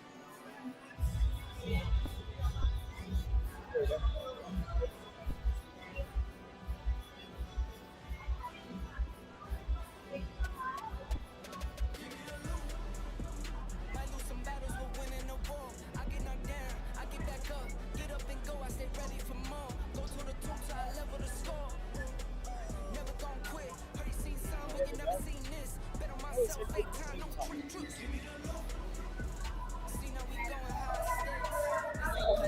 stakes. It's a risk take, it's no mistake. Born to do it. I was born for music, I just get into it. I can't get influence when I'm near influence. No genre music. We go rap back to pop, pop back to rap. Country on the track. I was once broke, I was getting I'm from upstate. We see a little bit I was in that too. years of sticks. Right, there you go. On the map, someone get a tag. If you're not first in your last, life is a race with your lag. I get a back and stack. The reason I tax was not because they needed me. Got all of my equals. What club is Jonathan de Villiers affiliated with? Do we know? Well, it's interesting. Jonathan lives in Paris, even though he's very definitely English. He trains with his 3 daughters, who are all fantastic lifters. We saw Leonie in Flight 1. Yes. And he's trained by Ivan Makarenko, who's just standing, a Ukrainian athlete who's standing watching him. Ah, yes.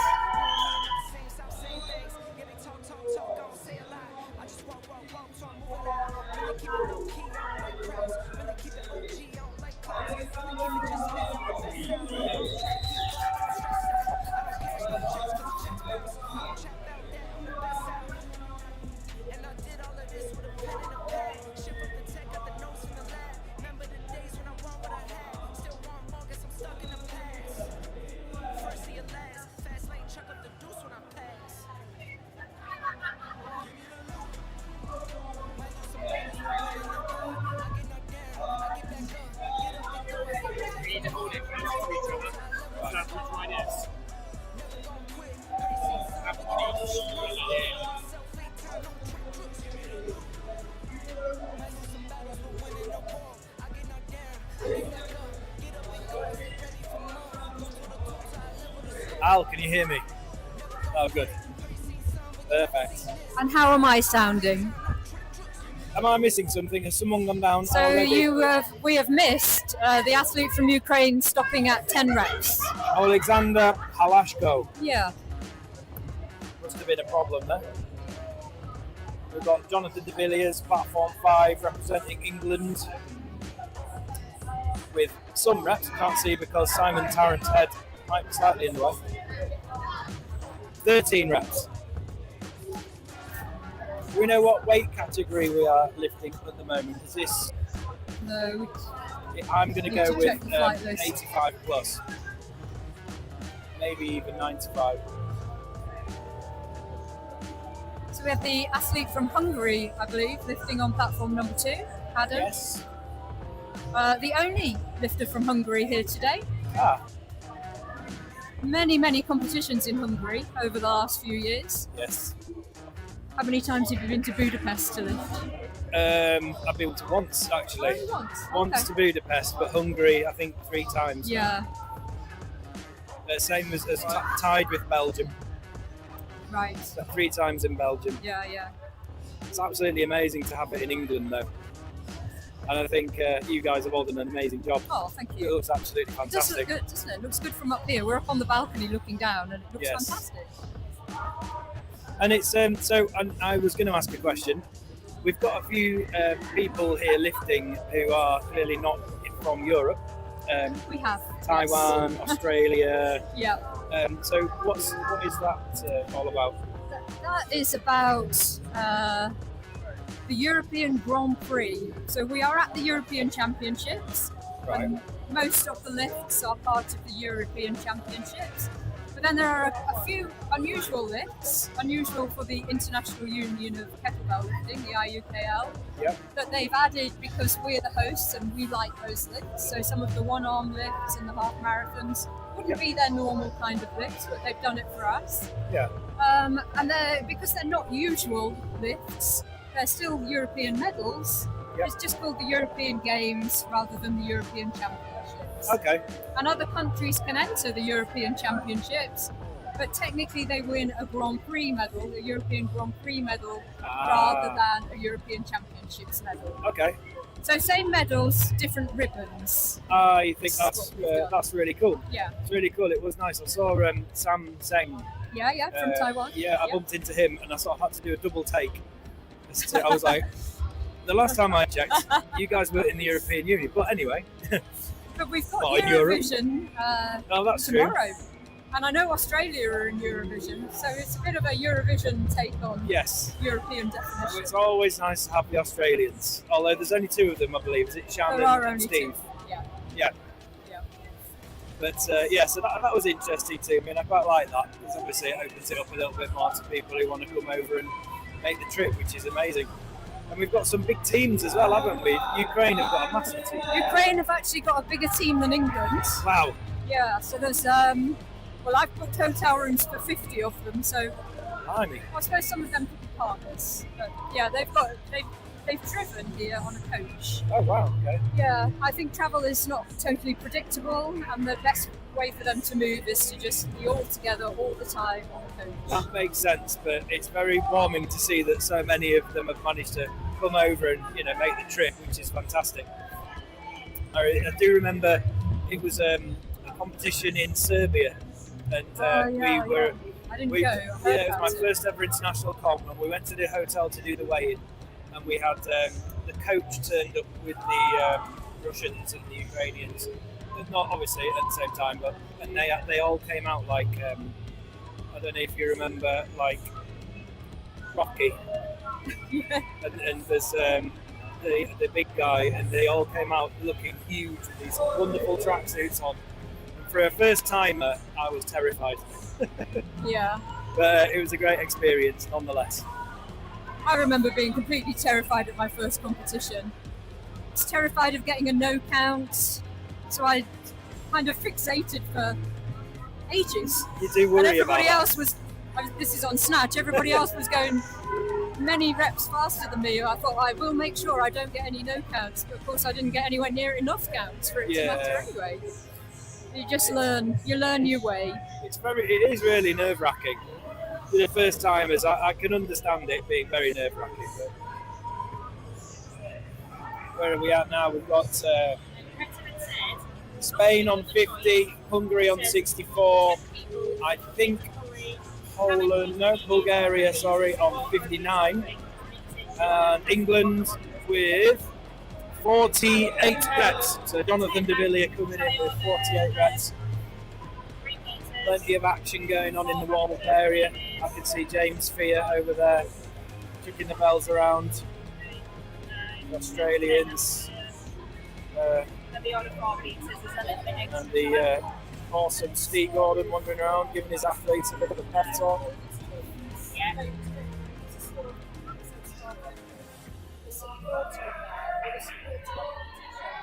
Oh, right, you don't want me to buy water? No. Yes. And I just get and a few soft drinks. 1:30, where's it going to go? Where do you eat it?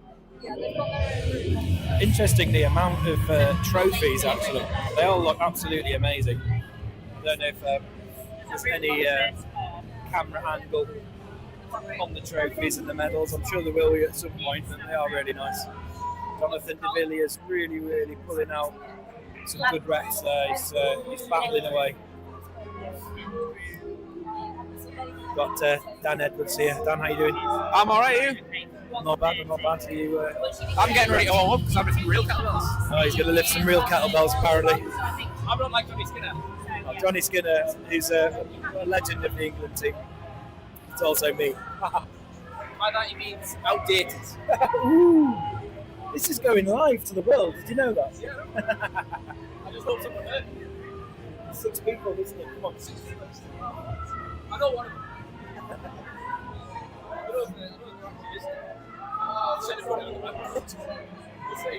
Oh, Jonathan de Villiers has gone down. I think he's gone down at 670, 59. I think 59, 58. Can't see because of the good performance from him. Have you ever lifted in a pair of spectacles? I haven't. No. I find it fascinating, people who lift in glasses. Jonathan took his glasses off and has just put them back on again. But I know plenty of people that can lift with spectacles. I've lifted with a hat on. Not allowed. In my training, my mum's garage where I used to train, it was so cold in there that sometimes you had to even wear a scarf or a snood because it was that cold. It took a long time to warm up. And we do sometimes wear gloves, of course. Oh God, the glove snatch, yeah. Glove snatch is a technique we use for training our grip. And wearing a cotton glove and doing snatch, it's just awful, isn't it? Yeah. Blows up your arms big time. Yeah. Well, I've found recently of doing a renovation of a building personally, and one hand lifting 25 kilo bags of adhesive is really good for your grip as well. Okay. We'll try that. I'm going to bring it into training.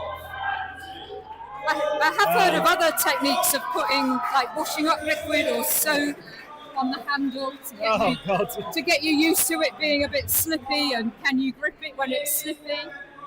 That sounds awful as well. It does sound absolutely horrible. I mean, there are things that crop up in the middle of a set that you just can't train for, and I suppose when you start over sweating and the handle becomes slippy, that's something that you can't really put into training. And actually, looking after your hands is actually quite a part of the sport, because massively. All of those reps can cause calluses, can cause blisters. Yep. And they will affect your efficiency and your final score. So looking after your hands is really, really important. Absolutely. The minute you get a rip, or I think I always say this to people that I've been coaching, is the minute you feel it starting to go, put the bell down. Because at least then you can carry on training the next day or a couple of days after. But if you rip, you can't really do that training effectively until your hands have healed. It just opens up over and over again. What have we got coming up now?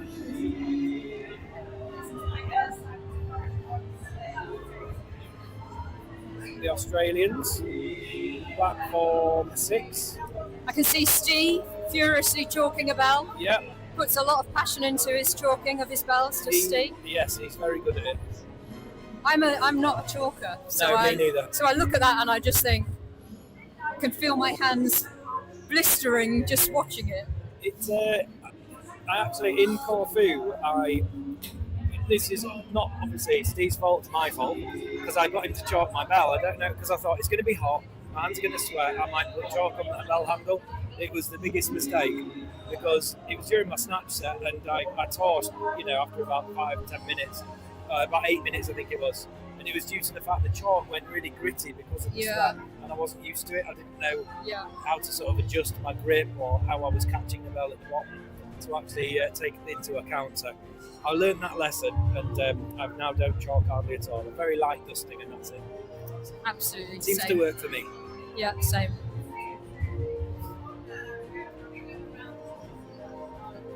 Thank you. Right, we've got some of the big boys coming up now. So England team member James Fear, some Latvians, some Australians. I think there's a German over there.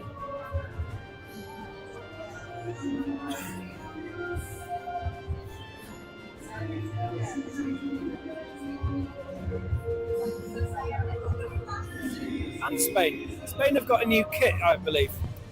Or it's certainly a different kit from the ones that I've seen at WKSF. And so IUKL. Spain have 2 federations. Oh. And I think we're not used to seeing this federation's kits. No. I think.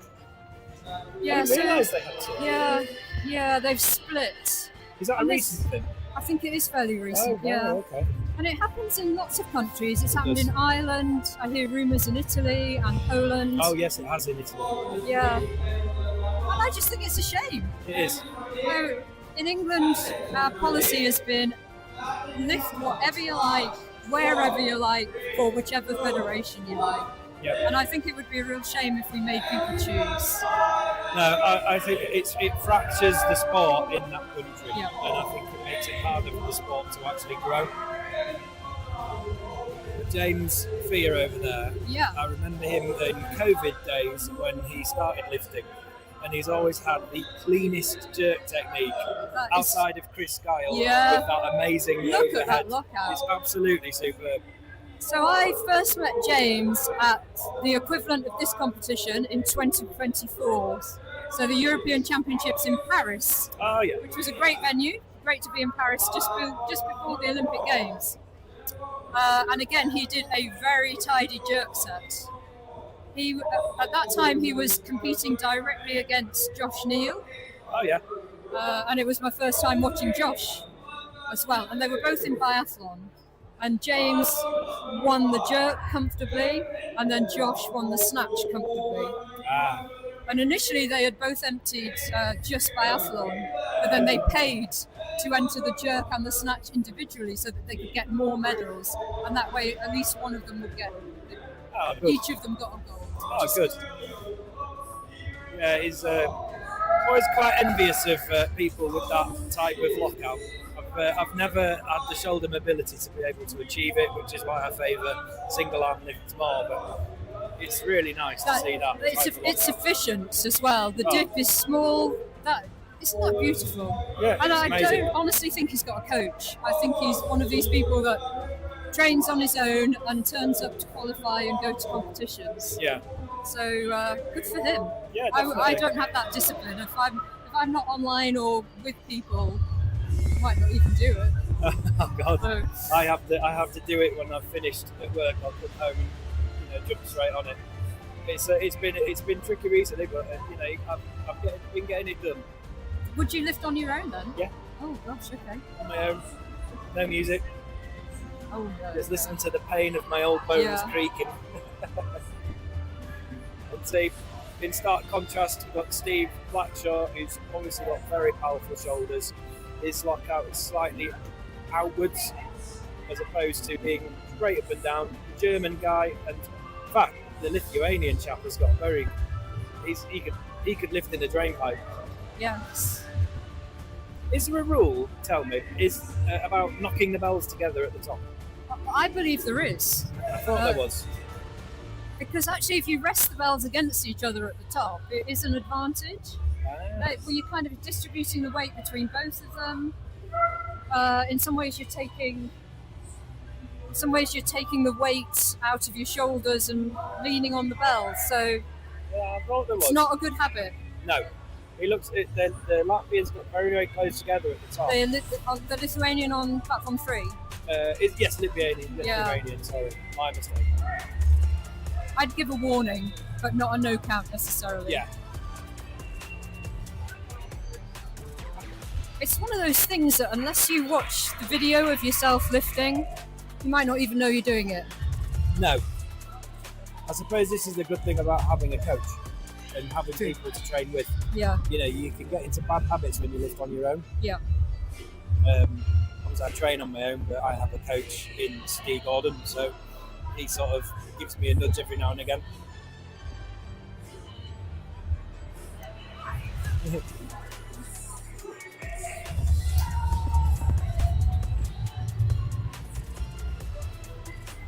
The German chap on platform number 2 is doing some great lifting as well there. Platform 3 is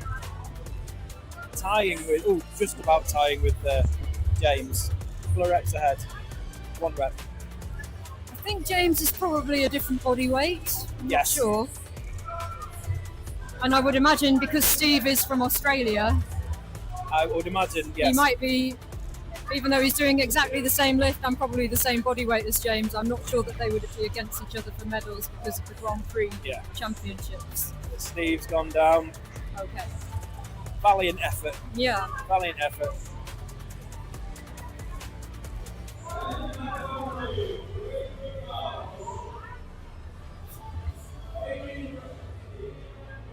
So James is really, really controlled set there. 40 reps at 5 minutes.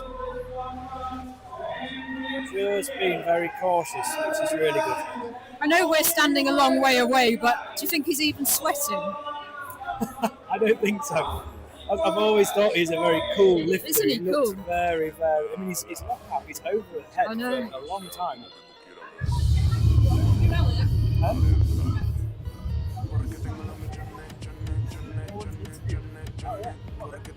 We've got a young English athlete, Elliot Peacock. Elliot, how did you lift go? It wasn't too bad. Could have done better, but you know, it's something that we can always work on. I noticed at the end of your set, you kind of marched very, very meaningfully over towards the court 4 sign. Tell us a bit about that. Just got a bit emotional, and yes, I've got to make, so I guess we'll see how it goes the next one. Hopefully, I don't have it again. You've got snatch, right? Yeah. Okay, when's that coming up? 5:15. So, Nice. Well, congratulations. Well done. Thank you. Elliot there, smashing out some cracking reps on the double 24s. One of the youth lifters for the England team, part of the 2 Nova kettlebell setup. Really good lifters come out of the 2 Nova gym. You've got Ruby, who did an amazing set on the 16s. I think she got 100 plus reps. And then we've got Lily Coed, obviously the young bucks of the sport, Dan Edwards and all the other fellas. They are, really up and coming lifters. It's really great to see them. Henry Mack, they're nipping at the heels of Steve and Si.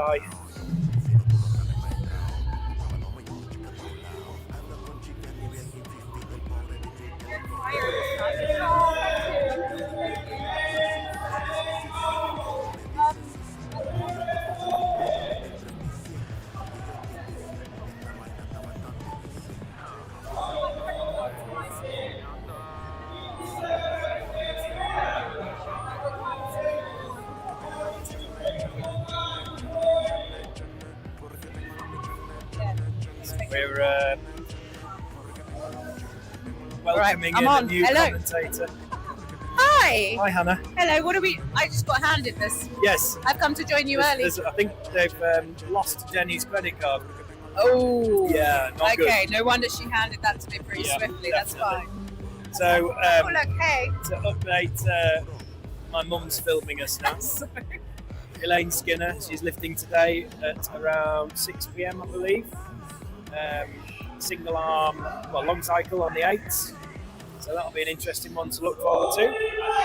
Yeah. So we've got 2 minutes left. We've got James Spear at 63 reps. He's about 5 reps behind chap number 3, Lithuania, I believe. We've got Spain on 1, Germany on 2, Lithuania on platform 3 and 4, and then James from England on platform 5. Johnny, are you reading this somewhere? I don't think I need glasses. No, I'm just don't think that's. So I thought you were looking down on the screen. I was like, oh my gosh, I can't read that. So Hannah and I are coaches at Garage Fitworks Project. We have been for a few years. We've got a couple of lifters lifting this competition. It's Clara Burnett and Gemma. What's Gemma's second name? Sapphill. Gemma Sapphill, that's it. And They'll obviously be me and lifting Hannah. tomorrow. Well, we've got you two. We got you and Elaine today, Yes. and then we've got Clara and Gemma in the morning. 1 minute left. 1 minute. 1 minute left on the double If I shout 24s. really loud, does this? I will hold it away from me. Al will tell you off. No, actually, I won't. I will. Oh yeah, it's in Al's I can ears. see him He'll now, kill he's me. chuckling. Sorry, Al. Give us a wave, Al. I was about There's to a good shout. one. See, James now is just, he's starting to build up the pace now. He started off the set really slowly, really measured. And if he really does start to pull it up out the bag, he's going to bring it up. And he's going to overtake the Lithuanian on platform 3, which he is level pegging at the moment. And now he has actually taken the lead. Very, very slight lead. This is really good lifting from James. Absolutely. Wow, very look crisp, at this. very final. It's really nice lifting. What you have to give Just this pulling in the last away few now. seconds. Come Pulling on. away. It's really, really good. Oh, Superb lifting from Wow. James there. Well done, did you James. see those reps at the end? Amazing. That's insane. That is a demonstration of how to do a double jerk properly. I mean, it is really, Wow. really great technique. I mean, that adrenaline that you get at the end when you know you can just keep pushing past God. that last little bit. To have that in your locker, to be able to do that, I mean, that's fantastic. He really did. That was a really crisp, great set. He measured it perfectly. And that fixation at the end too. Just, He was doing that the whole way through. He was from Unbelievable. the first rep was no different from the last rep. yeah. Hello, would you like to come and talk with us too? It's absolutely great. Great performance from James there. You will be later. Oh, fab. Perfect. So the chalkers are in. We're here till 1 o'clock. We're here till 1 o'clock. Are we? Oh, so you have the pleasure of listening to myself and Hannah for the next 51 minutes. I mean, I get very distracted, so you might get some really random conversation from me. We've been talking about all sorts, Hannah. So Is that how do you pronounce on the back of their top? Swiss, Switzerland.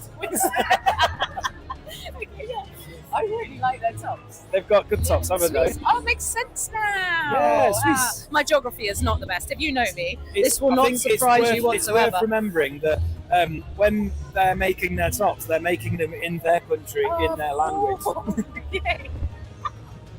So, yeah. I mean, mind you, the Estonia. I mean, I don't know why anyone lets me loose on here because Oh, don't there be is daft. going to This be is, some. So I hope Denny's found a credit card. I can just see her there talking with Jude. She looks Jude and happier Richard now. up there. Hello. Jude and Richard from Tonic Fitness. I know that face that he just they're pulled on at the, us. He was like, "Oh my god, what have they done? Leaving these two They're with on- the microphone." They're on the sponsors board. So where the medals are, when we eventually do a medal ceremony, you'll look at the backdrop behind where the medals are being presented, and there's lots of the local or the clubs from around England. You've got Kettlebell Sport Hangout, Tonic Fitness, the Garage Fitworks Project, which is myself and Hannah, Two Nova, Wolfpack. There's loads of people on there, Kettlebell Nation. And so yeah, it's really cool the way that they've done that. I really like it. Yeah, the setup looks absolutely amazing. Yeah. I love it. Feel like this is. I know all of the other competitions have been proper competitions, but this one's felt more proper because of doing the World Anti-Doping Agency things we've had to do. Oh, which yes. They are. It's been an interesting change in situation from what we're used to, and you know, I think welcome in terms of having. You know, driving out drugs cheats in the sport, which is absolutely amazing. But Can I just say, also thank goodness, very hard. we only have to do that once a year. Once a year. Once a year. Okay. So we don't have to do it every single comp. Once That's a good. year. That Oh, covers that's it good. all. That's And do you know what I've absolutely loved? What? You know how much I like talking to people. Yes. So the gym, there's a gym next door, and I've spoken to about 3 people coming in going, what is this? And I love it when people ask that question because not everyone knows about kettlebell sport. No, I'll tell you what, you're actually, I don't know how Hannah does it, but she manages to... He's coming back tomorrow. People gravitate towards Hannah and they say, what's this sport about? And she's really good at explaining it to them in a way that makes them want to do it. Whereas when I say it, I'm like, well, I lift 32 kilos for half an hour. People look at me like I'm a lunatic and never speak to me ever again. Oh, no. Tone of voice, I think. Tone of voice, I like I'm it. like, you really want to try this. It's so True. fun. I mean, this won't be what I'm saying on Sunday. I think it's more, the challenge Ooh, of it angel is numbers. absolutely amazing. Yeah. The challenge, isn't it? The Being challenge. able to. So Hannah is lifting a 24 kilo kettlebell for... I was intending to do the She's doing 16. it 12 minutes, 24 kilos in the elite category, representing England. First time lifting military snatch as well. What am I doing?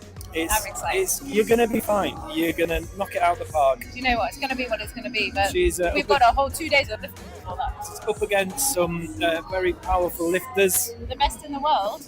We've got Liga Latkovska, who is somewhere. I don't think, is she here yet? Has she arrived? I don't know. So the last time I heard about Liga was that she just left the sport and she'd just had enough.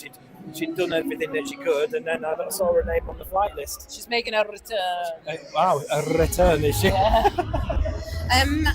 Is it medal ceremony now? Is that what we're waiting for? No, we've got... Who have we got next, Johnny? We've got two English lifters now. We've got Pete Haywood and that young man there. Who is Come that? on! I thought you were reading off that. So just consult my notes. Yeah, we've got two English lifters now.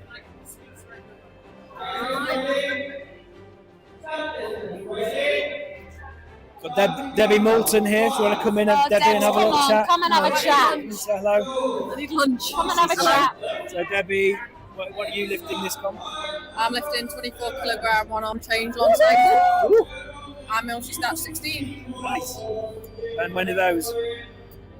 Tomorrow long cycle, right? Long cycle, yeah. Yep. And military snatch Sunday. My word. Oh, we've got some sweets. Someone's giving us sweets. Tristan there providing us with all of the tanfastics that we need. Thank you, Tristan. So do you want to come and have a chat? There we go. Peter Haywood, Join us. platform 3. I just realised they might be able to hear us chewing.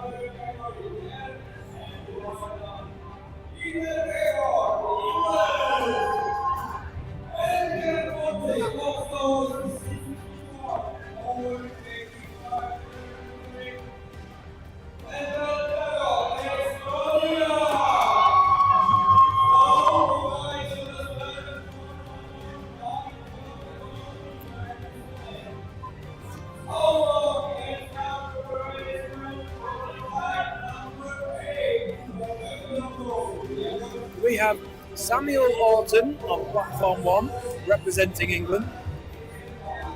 And we have Serges Ruvos, Peter Haywood, and Taro Endel. I think Mr. Endel is from Estonia. Yes, he is. And he's got a really interesting rack position. Yeah. So I've never seen that before in a kettlebell sport. Yeah. That's very interesting. So everyone who's, if you're watching the live stream, you'll notice that he's placing one arm on top of the other when he comes into rack. I think it's a little bit like overlapping, and he can rest the arm that is overlapped on, I'm thinking. I know when I've done double jerks, I will clasp my hands over the other hand and then release the tension and just let the tension rest in the fingers rather than the shoulders. The point is these positions, the rack position, and even overhead if you've got a really good lockout, are the rest positions. I prefer holding overhead. Yeah, Holding in rack. Some people are weird and can hold it overhead. People like me, I didn't say that out loud. Rack position for me is the way. I can sit in that for hours. You do, yeah. Holding that rack position is a skill in itself. I'm just wondering what categories these are.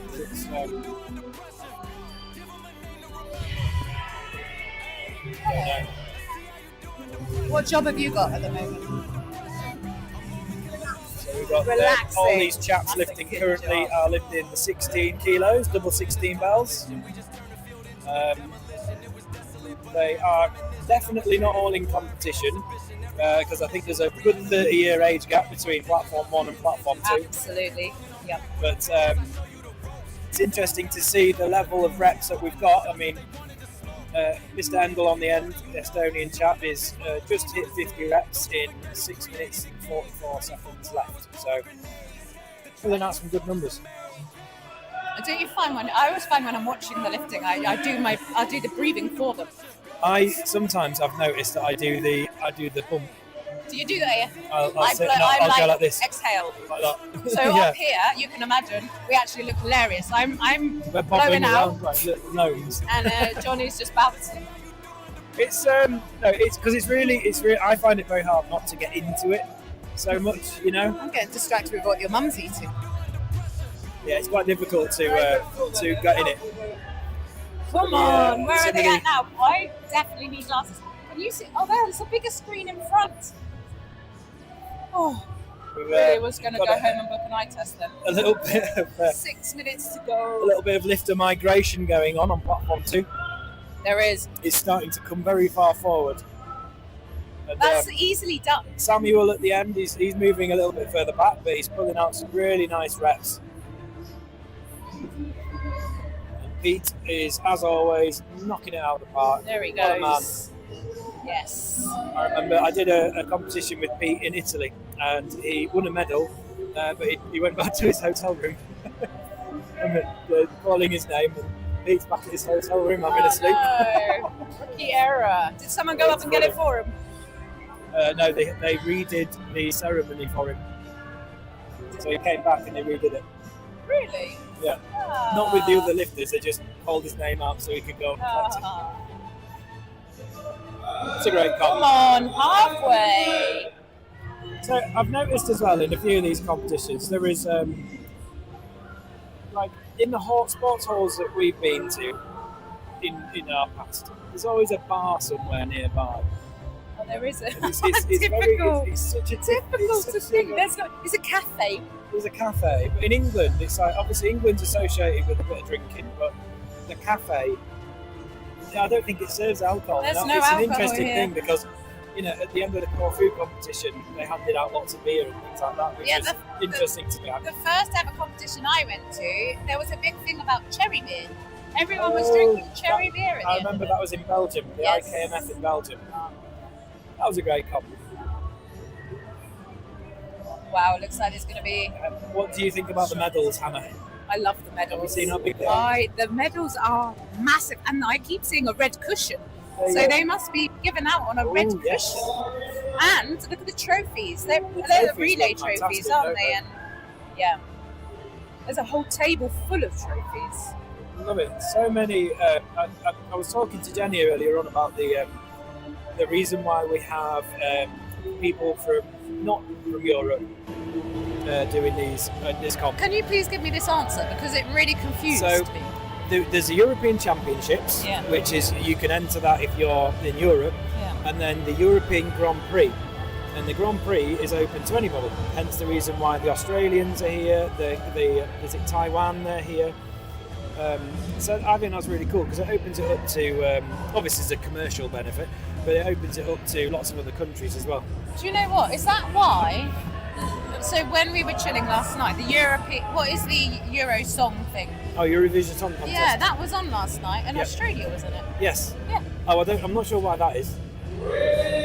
It's. Don't know. No answer. Is it maybe because they've got England flag in? I don't know. No idea.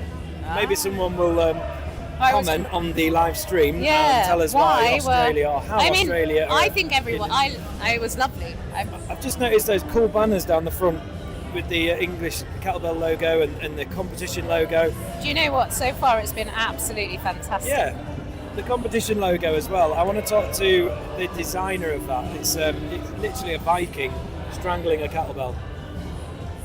It's pretty cool. Very angry looking Viking. Yeah. It is good. very I like cool. it. I like Yeah. the whole thing. It's really nice. Quite Celtic actually. see the Celtic sort of designs around the back. It is great. Pete is approaching 100 Oh my gosh, reps. look We've got at this. Mr. Endel at the end is I 112 tell reps you in what, now. when you have like 2 minutes to go, Yes. like, you need the crowd to get That's behind it, you. I that's really it. want to Oh, shout loud, we'll but have I a might quick word shout. with James. Al, James tell me here. if this is really loud. On the live stream. Just wanted to congratulate you. Don't do on that. the Okay, I won't Thanks do very that. much. Yeah, very, very crisp lifting. I pushed How do you feel about first Al's Yeah, it was job. good. I love a sprint finish, so always try and leave a bit in the tank. You certainly did that. Maybe I left a bit too much, I don't know, but no, I was pleased. I don't actually think that guy's my weight category, but it's nice to have someone to. I think so. To go up against. I think so. When you're up there, and you might be on your own, but if there's someone who's near about the same reps, it's quite good to push yourself against them. Well, I train entirely by myself, so I was just nice to have someone next to me. Definitely. Have you got a coach? Not at the moment, no. But, Mark Stroud taught me everything I know. So oh yeah, Mark. He occasionally checks in on me, tells me all the things. So whereabouts are you in England? In Bromley, southeast London. Yeah. We need to get more people in London I know. and down south. Like, don't cheer. We Last can't. minute on the double jerks. Thanks, James. Appreciate that, mate. Amazing set. Well done. Here we go. They have Superb got lifting under there a by minute James to go. Fit. We got some 47 seconds to go. Here we go. Still going strong. Pete is now 110 reps. Mr. Endel at the end is going 132. Samuel at 72. And that man on number 2 has got 46. Sergey, I think he's called. Oh, we've had a yellow card. Pete's just been awarded a yellow warning, and we've had another a yellow for Mr. Endel. I'm not sure what it was for. I think it was overhead fixation. Yeah. Pete's bringing the bells together at the top, but he's still going. Oh, he's had 2 yellows now. Okay. Come on, Pete. Pull it down. Pull it Come down. on, Pull Pete. it down. There we go. Nice. Yes. So there's the yellow card system now, Yes. which I believe, and So how many yellow cards can you have? I think you can get 2 warnings. And if you get a red card, does that mean you're out, or you've just got to put them down? I think it could be a 3 strikes you're out rule. But I would like it if someone listening could potentially Clarify clear that. that up for Yeah. me. Obviously, because I might make this mistake myself. That because I would rather, if you knew you were on this second yellow card, you'd rather be able to put it down, right? And then Yeah. keep the Totally. points rather than get taken out. You don't want to, I mean, if you are absolutely unable to hold it over the top without wobbling, I am going to be, because you're so tired. But I assume when you're actually lifting on the platform and you're going for it in that moment in time, you are giving it everything you can. So you are giving every single rep that you can give. Totally. You just got to get that fixation. I just want to say, I've just spotted on the table, Yep. Al has created these, and I haven't seen this in person. Yes, This these is are the This chalk is a things. chalk lunchbox. So look, you can open it like this. So what we're looking at here essentially is It's Ollie's. it's a green, it's the shape of a kettlebell, it's green, and you can flip it open, and it's got something here, look, where this is the foam stand, so you can record, because all kettlebellers, Yeah, you we need love to film film our your sets. set. We're looking at Ollie's. Oh my gosh! In fact, you know what I'm going to do? We're I'm looking going at to film Ollie's us. case right now. It's been personalised, and it's even got like a embossed thing of Ollie. Okay, so I'm now using the stand. This is what we're talking about. I'll post the video in a minute. But this is Ollie's, and it is how It's, to hold everything. It's actually amazing. Alistair's creation. Yeah, look. Fantastic. You can put your there's some sweatbands. tiger balm in Ollie's. Ollie's smell that box. already. Strawberry jam. So I wouldn't eat that. That I'm would sure taste we'll very be able to bad. get some information on Al's little boxes. Look at this. It's amazing. They are very Brilliant. cool. We're just looking at Ollie's box, Al. It's wait. describing it to the listeners, the viewers. We are, and actually, I forgot to put the stand back in. Very cool. We're using the phone stand. That's a really clever It's thing. a really, clever. really, really good think, bit of kit, that. We've got lifters wise. Josh Neal is stepping up to the plate now with double 32s. Now here we go. Oh my. I mean, as a single arm lifter who lifts a single 32 for half an hour, I can totally understand how lifting two of them for 10 minutes is just epic. 64 kilos going over your head. That's just... it is super crazy. I love watching the double 32 athletes lift. You have to go into another world, don't you?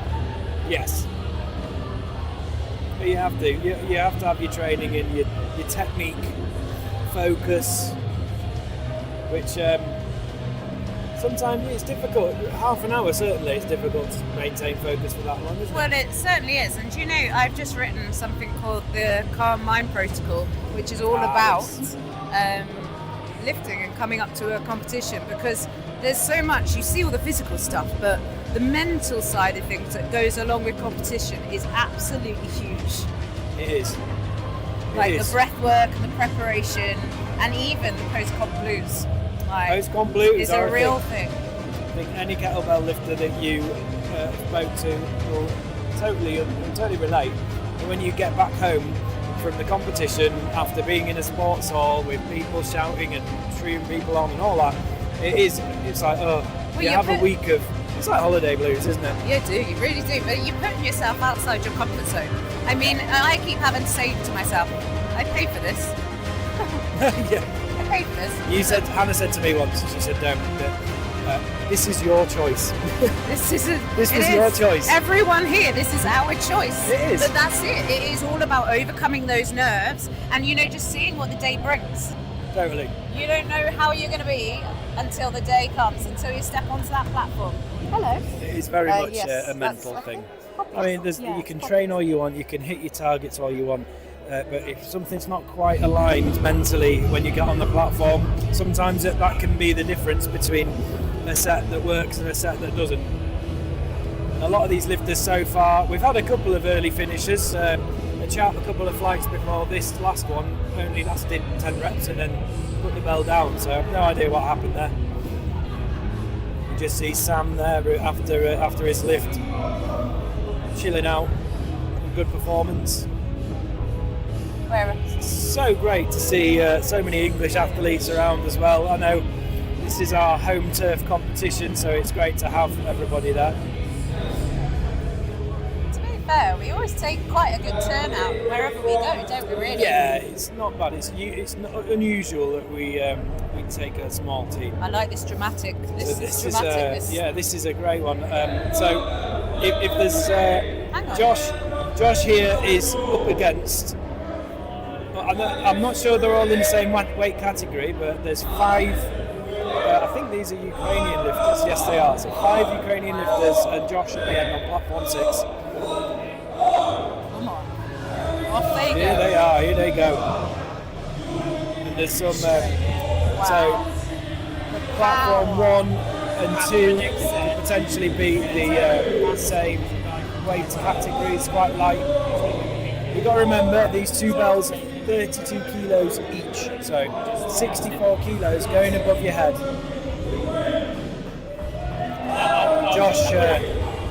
Josh is a tall bloke, and so the thing with tall kettlebell lifters is you've got to get those bells above your head. He's got long levers, so them bells are moving a long way. Whereas you've got the small guys, for example, the chap on platform 2, the bells aren't going to be moving as much of a long way, so he's not moving that weight as much.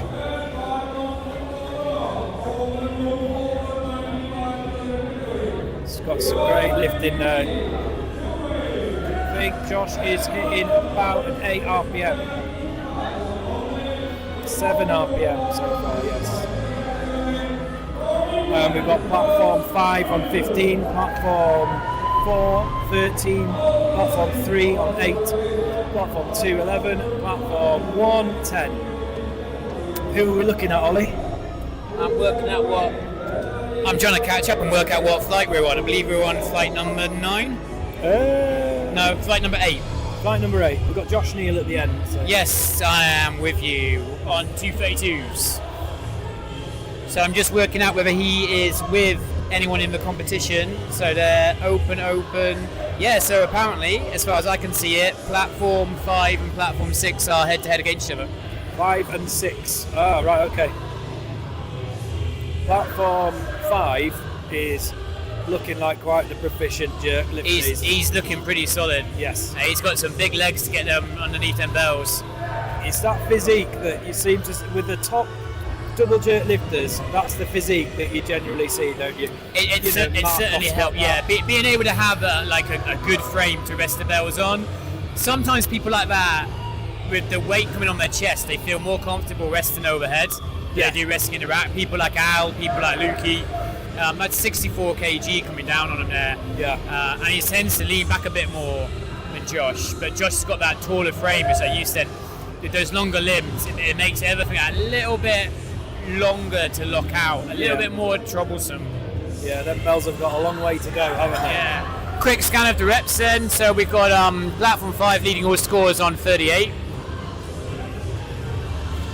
The only thing you think in your head when you're down this is if a guy won't last for 10 minutes and they put their belts down, have you got time to claw it back in? Yeah. And you also kind of have to just keep to your game plan, stay in your lane, and just kind of focus on you. But it can be a little bit hard to do that when in your peripheral you see him going out like the speed of light. Yeah, I think when you find you're up against, someone of the caliber of the Ukrainians, you can sometimes you're like, okay, that's fine, I'll stick to my game plan.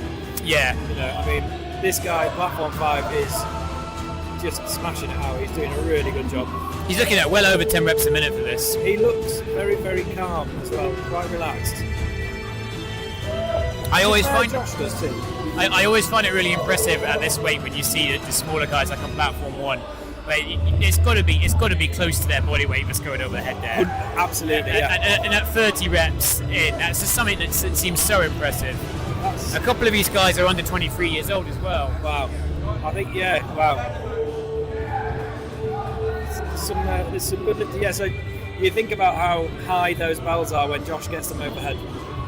Josh is already 6'4", is he? Yeah, it's a long way to travel. Them bells are at 7.5 foot off the floor. You're at home in your kitchen, go get a bag of flour, lift it above your head 30, 40 times. Still going to be heavy. He's doing 64 of those. So yeah, Platform 3 and Platform 1 are under 23. Wow.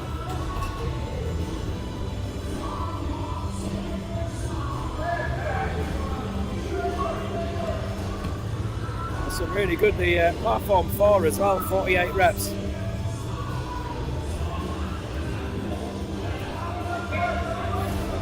I've never had the shoulder mobility to do double bells efficiently, really.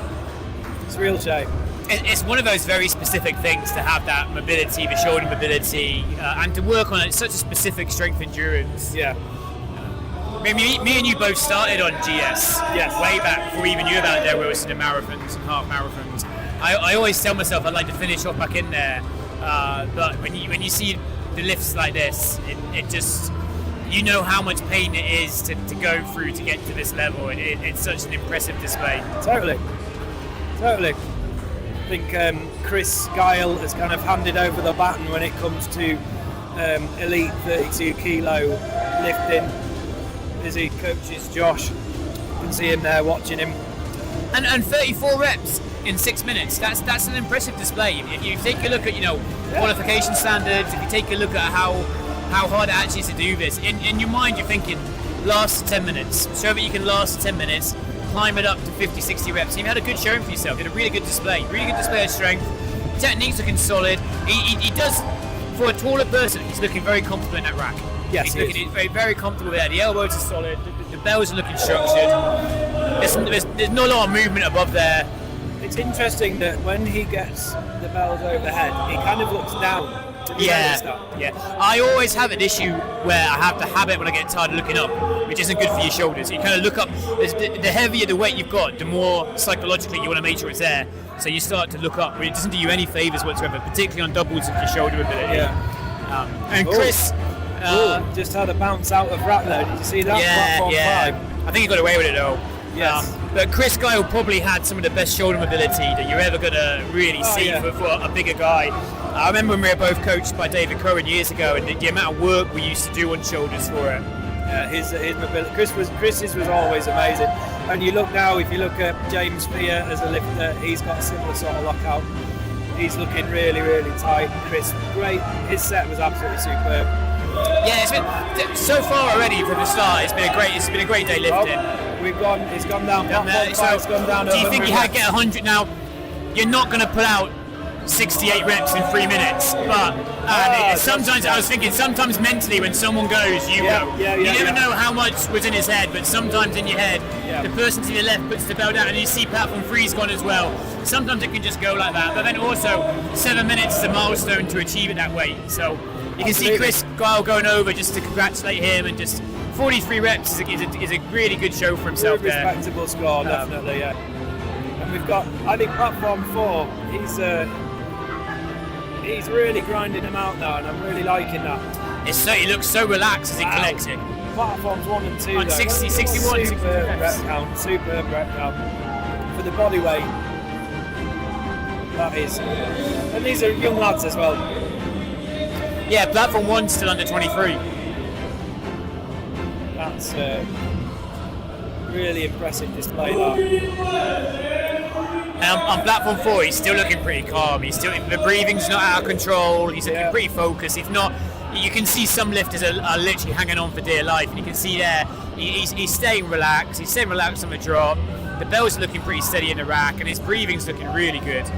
He's looking good. I mean, that's testament to how much he's putting through his legs there. Yeah. You see, that bump he's doing is absolutely crucial to getting those bells up. Yes. It's quite hard not to get invested in it, isn't it?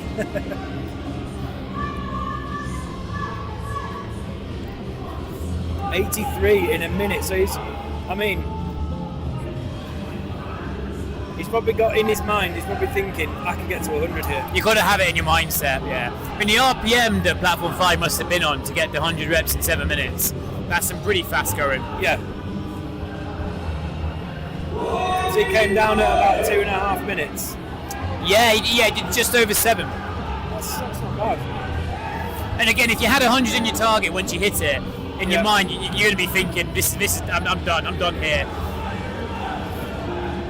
So these three finishing out for the 410.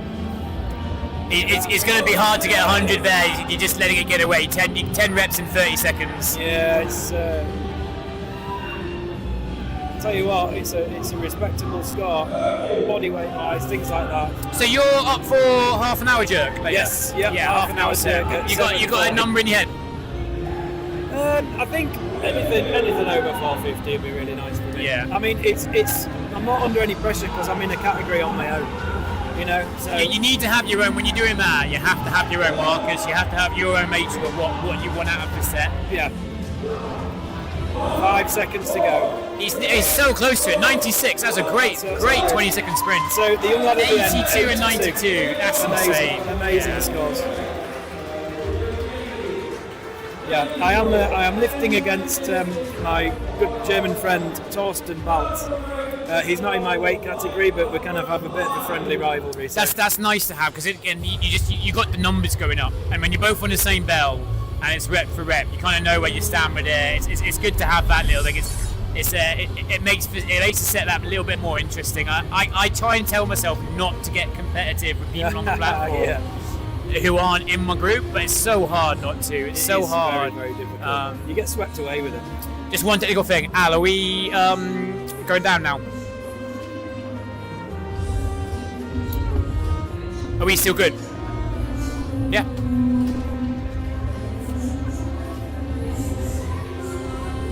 So many people, lifters in the IUKL uniform helping out at the comp. Simon Tarrant I can see, we've got Lauren Emery, Chris Guile obviously, and there's I think Gainer's over there helping out on the printing. Dell obviously with the photography. So there's a lot of involvement from the English Kettlebell Association here, which is amazing.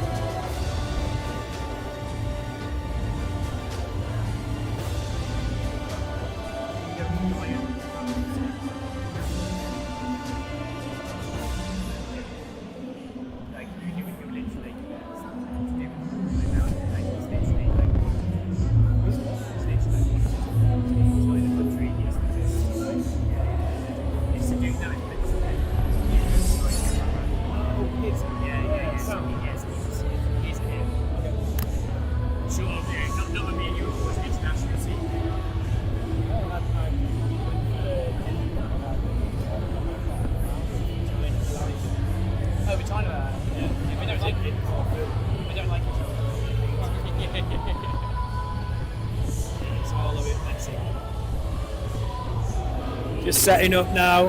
Platforms 1, 2, 3, 4 and 5.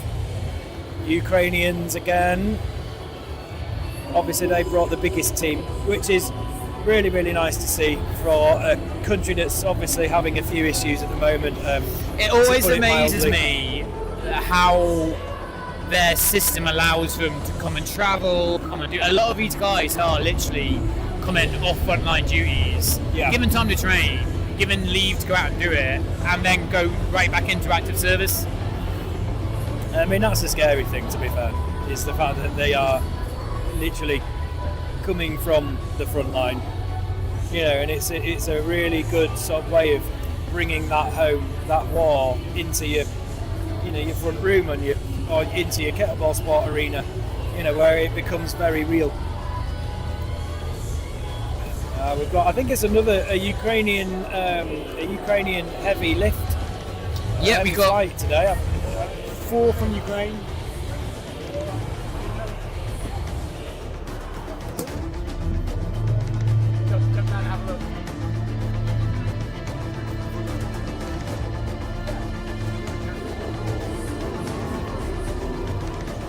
Okay, so they've had time to chalk the bells. They'll now be waiting to be walked on.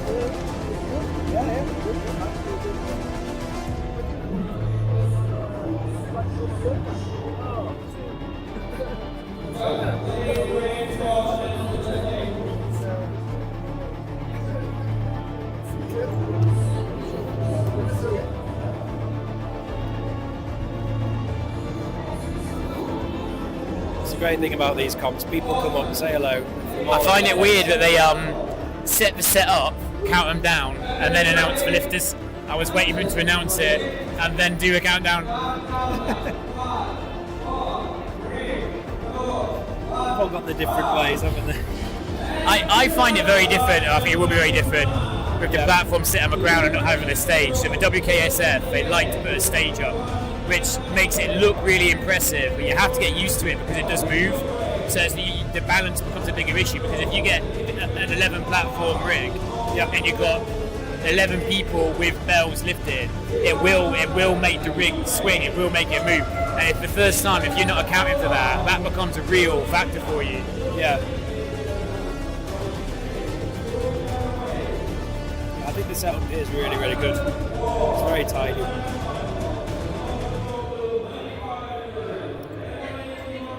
I've seen platform 2 lift before. So platform 2 is from Ukraine?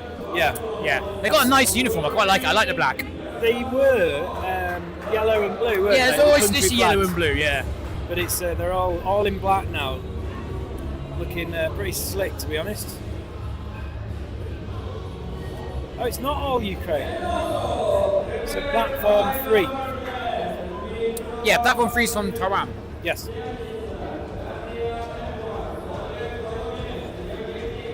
But you can almost, the uniform looks almost identical from here. Yeah, it does, yeah. So again, you can see little differences, right? On platform 4, see how close together he'll keep his elbows so he can scoop straight up, which I was always told to do on doubles. And on platform 2, there's a fair bit of width in between the elbow placement. But he's got a much broader shoulders. This might make it a lot harder for him to get those elbows in. Yeah, you notice his elbows are right on his hips as well. Yeah. Obviously, platform 4's a lot higher. Mid stomach. And is he wearing a belt on platform 4? I don't think so. I can't imagine not wearing a belt for this. I can't. It baffles me when Lukey doesn't wear a belt and you watch the weight that he lifts, but he's not wearing a belt. No, I don't think he is. I don't think I've seen that before. Maybe that's why he's holding it high, just to help him sort of not let it sink down where you're squeezing your biceps to keep hold of him. So out the back, platform 2 nearly hitting 27 reps, platform 5 on 33 reps, well over 10 a minute. In your head again, is he planning to last for 10 or is he trying to get ahead, get a lead and hope no one can catch him up? But it'd be interesting, he comes out of his second dip really quickly. Really quickly. Sort of almost like a sort of half marathon. Yeah, quick. A little dip, yeah. But obviously a bit deeper. Got some great lifting going on. 32's no joke.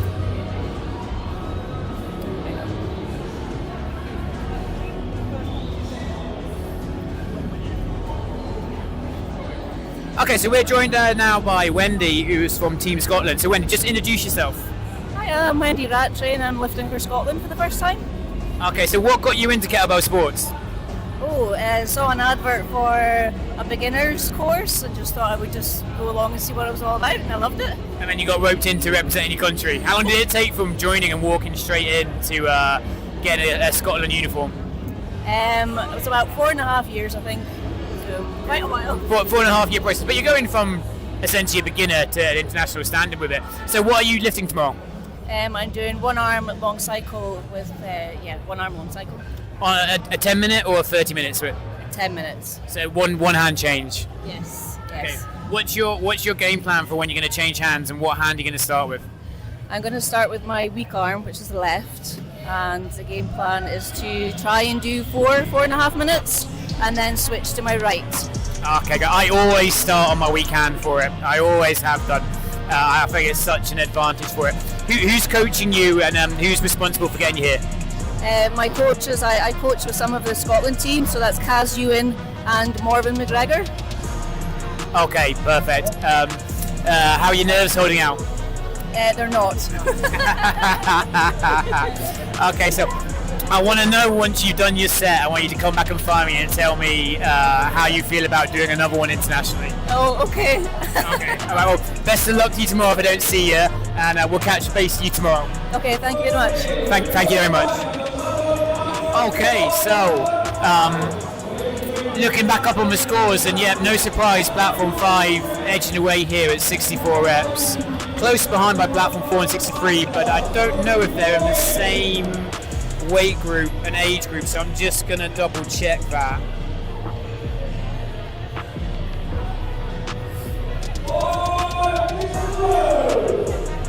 It's worth noting that the format that you're watching this on is actually designed and built by our very own Alistair.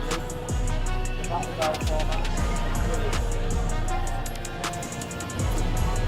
Yeah, the system's come along over like 2 years, 3 years now. We started doing it down at Triathlete was the first time we started actually having a digital system, and just comp by comp we managed to add bits to it. He's got a great understanding for how to explain to people who are watching what happens. Some people here that only look at IUKL don't really understand the coefficient score that's going up, but just to put it into perspective, in different competitions you get points based on what bell you're lifting, and you can pick the bell. Yeah. So this one, because this is either European Cup or professional, that everyone's got to be on 32 kilograms. However, in certain federations you can pick the weight of the bell you want to use, and you get a point system based on that.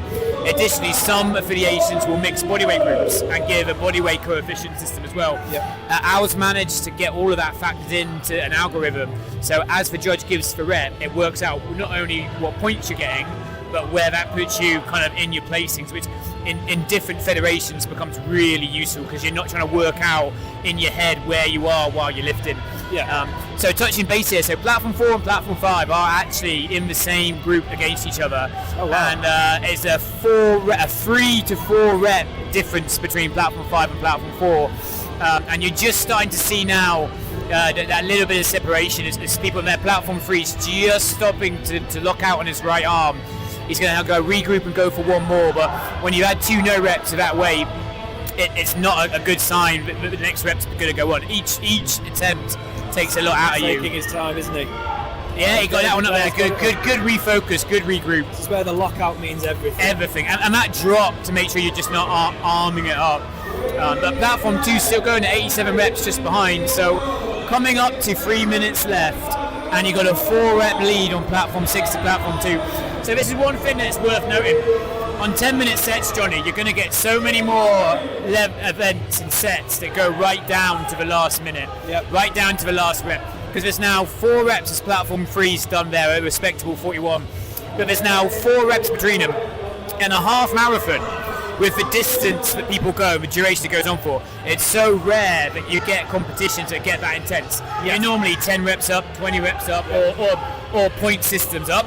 I can count on like one hand the amount of 1 hour sets or half an hour sets that have been really tight and gone the distance. But when they do, it becomes a really exciting thing to watch. As you can see now, Platform 5 just starting to edge away at a 7 rep lead now. His technique is so efficient though, it's very quick. Yeah, and if you're losing less energy per rep when it gets to this point now, as platform 4 is really starting to show, it just allows you to carry on for that last bit. As he's getting up to a 10-point lead now, which if you're chasing and it gets to this time, this is when you want to start closing the gap and seeing him pull away.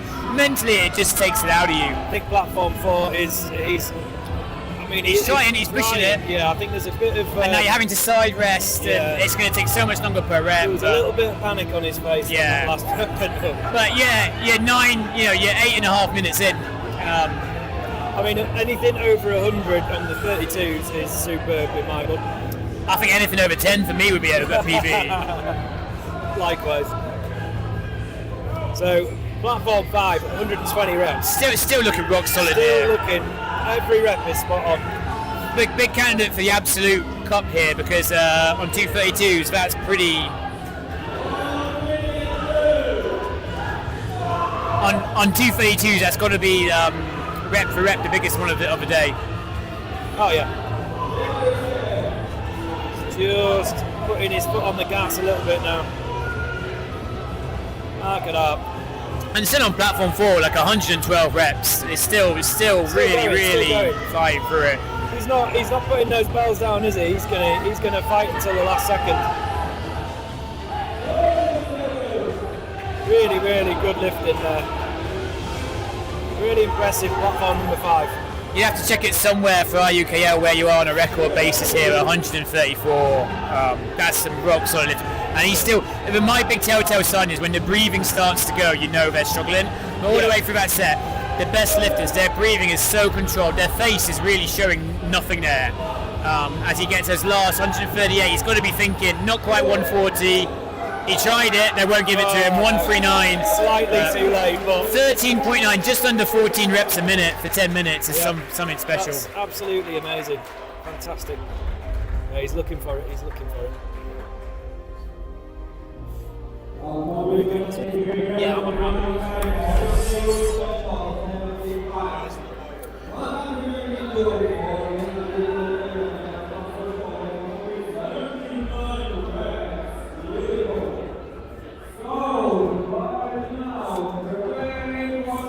So next up we have another one of our English lifters. We have Daniel Edwards.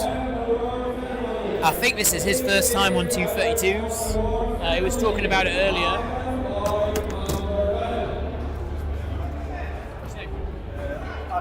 But now we're going to hear from Arek from Team Poland. Arek, introduce yourself and tell us how many of your Polish team are here. Okay, hello everybody.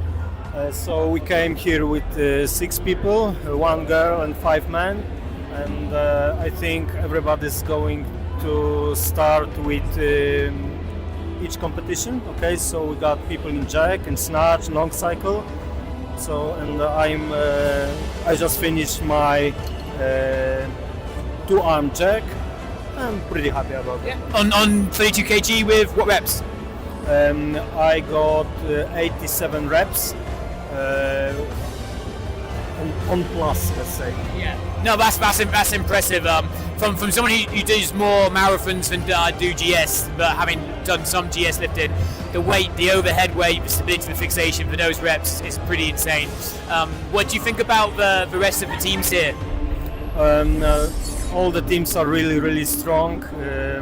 I've seen before guys from Ukraine and girls from Ukraine, so they're pretty tough people, and everybody's trying to show the best they can. So I love those kettlebell competitions. The only fight I do is with myself. It's a very individual sport in that sense. I've always been told it's about you and the kettlebell, your competition with the kettlebells. Tell me a little bit about what other lifts you've got coming on. Are you in jerk only? Are you in biathlon? You got snatch? You got any more lifting to do? I used to do biathlon, but because of my injuries, I cannot do snatch. So I specialize in jack, and I'm world champion from Poland last year. Championship was in Kalisz city. So now only jack for me. Only jack. Poland entering a team for the relay later. Pardon? Are Poland entering a team for the relay later? They will start later, yes? The relay team. Does Poland have a team for it? Yeah. Yes, yeah. So are we going to see you on the relay? Yep. Yep, okay, perfect. It's a nice and exciting sport to watch. 3 minutes, going fast. Perfect. Okay, so best of luck to you for the rest of the competition. Thanks for coming and saying hi. Thanks, Miguel. Thank you.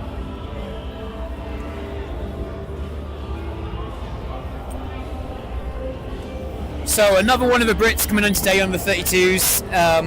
This should be pretty interesting to watch. He's been talking about his first time doing 232 kilograms.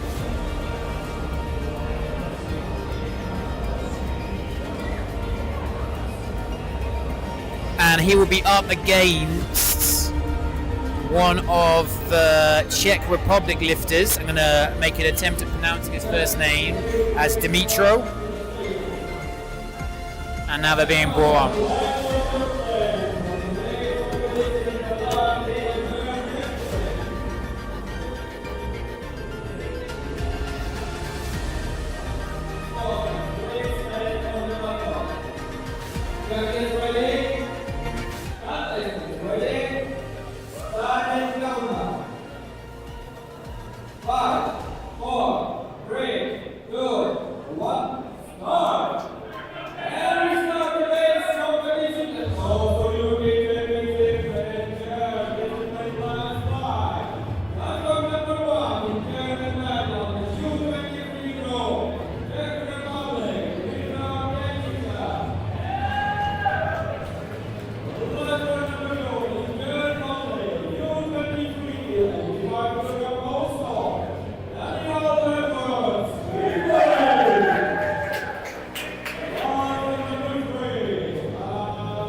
So Platform 1 and Platform 2 both against each other in under 23s on 32 kilogram bells. Great start for Czech Republic Platform 1 with 18 reps so far. Daniel Edwards, first time on 232s as he gets onto the first 2 minutes at 14 reps, so 7 reps a minute average. Looking across the rest of the board, Platform 3 storming ahead, coming up to rep 30 there. So pretty much getting 14 reps a minute, just shy. It's a nice overhead by Daniel. He's looking very solid there. Still very early in, coming into the 2.5 minutes, so a quarter way through the set. It tends to go pretty quick. You think 10 minutes is a long time to have that weight over your head, but these sets can fly by, particularly if you're chasing reps or you're trying to chase a set lifter. And he's in here 9 reps down with a lot of time to go, and with these weights you never know if the other person puts the bell down and you're close. You never know if you've got a shot.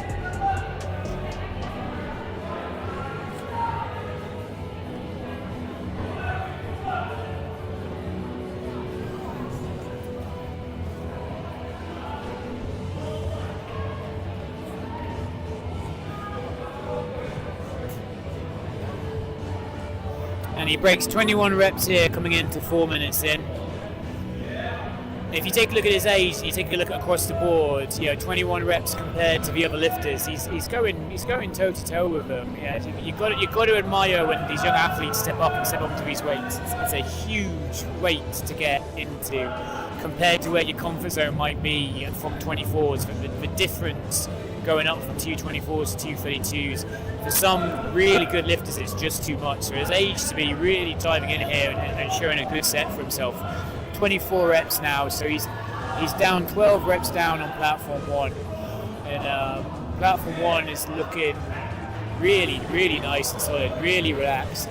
You can see the breathing now starting to become a little bit heavy with Daniel. It's one of those first signs, even when the technique's good, when the breathing starts to become a bit chaotic, you start breathing through the mouth, you start struggling to get that air in. It's one of those first telltale signs.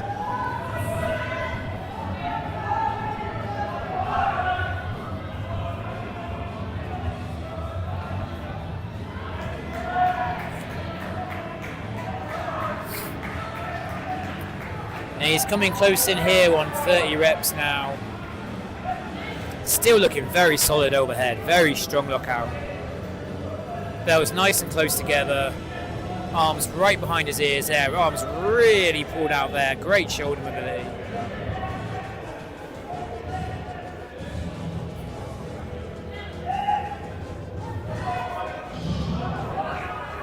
So fair play on platform 1, 45 reps at the halfway mark.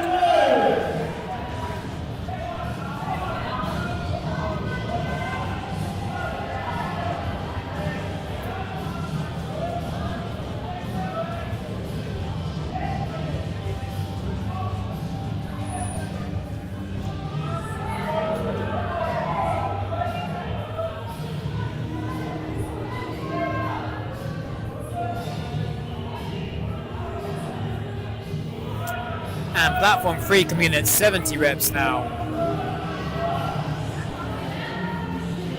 Still looking good and strong, and you can see Daniel kind of just getting the breaths in there, but you've got to give credit to that overhead lockout. You can see the pain in his face, you can see how heavy it is, but he's absolutely giving it everything there. He's getting close to 40 reps. And overhead, he's looking so strong.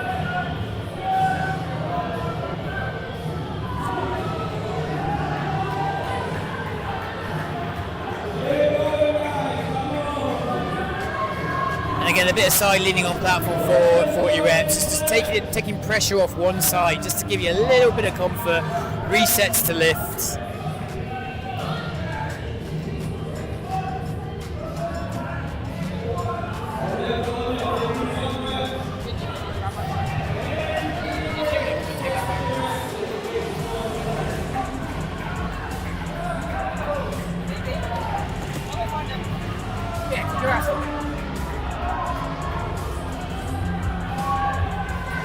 So he's sticking with this. He looks very determined to last the 10 minutes. Fair play to all 6 lifters. This is a really gutsy showing by Daniel Edwards. Really, it's such a heavy weight to do, and you can see it's hurting him. You can see the lockout at the bottom of his legs that are going through, but such determination. And once that one didn't go up, it's so hard to hold on to him, but he gets a lot of respect for the crowd here, and he really deserves it. 45 reps on 232s. You never, sets like that are quite, sometimes a bit of a rock and a hard place, because you know you've done something really exceptional, but you always feel like you could have got a little bit more or lasted a little longer. But 45 reps on 232s at that age, what an achievement.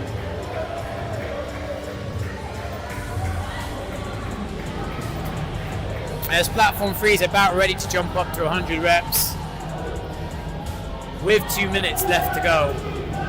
And he's still looking really nice, still looking really controlled.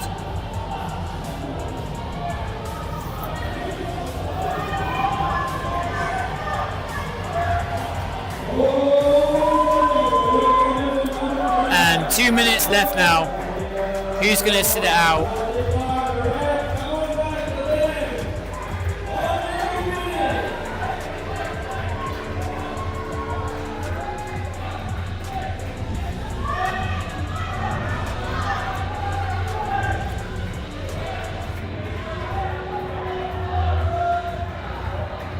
Coming up to 90 seconds now, and platform 3 on 105 reps.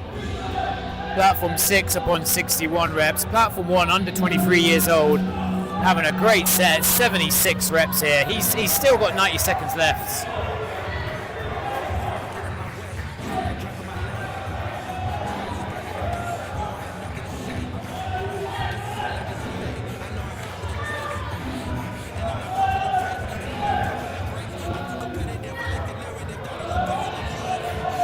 And here we go, last minute, last push.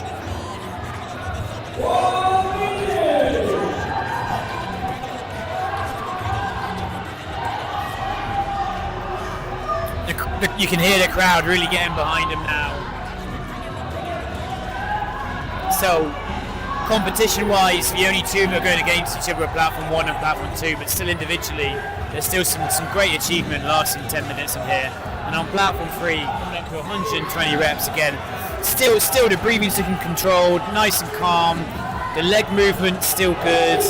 He's still getting a lovely lockout. A bit quick on the drop there, but he's going to hit 120.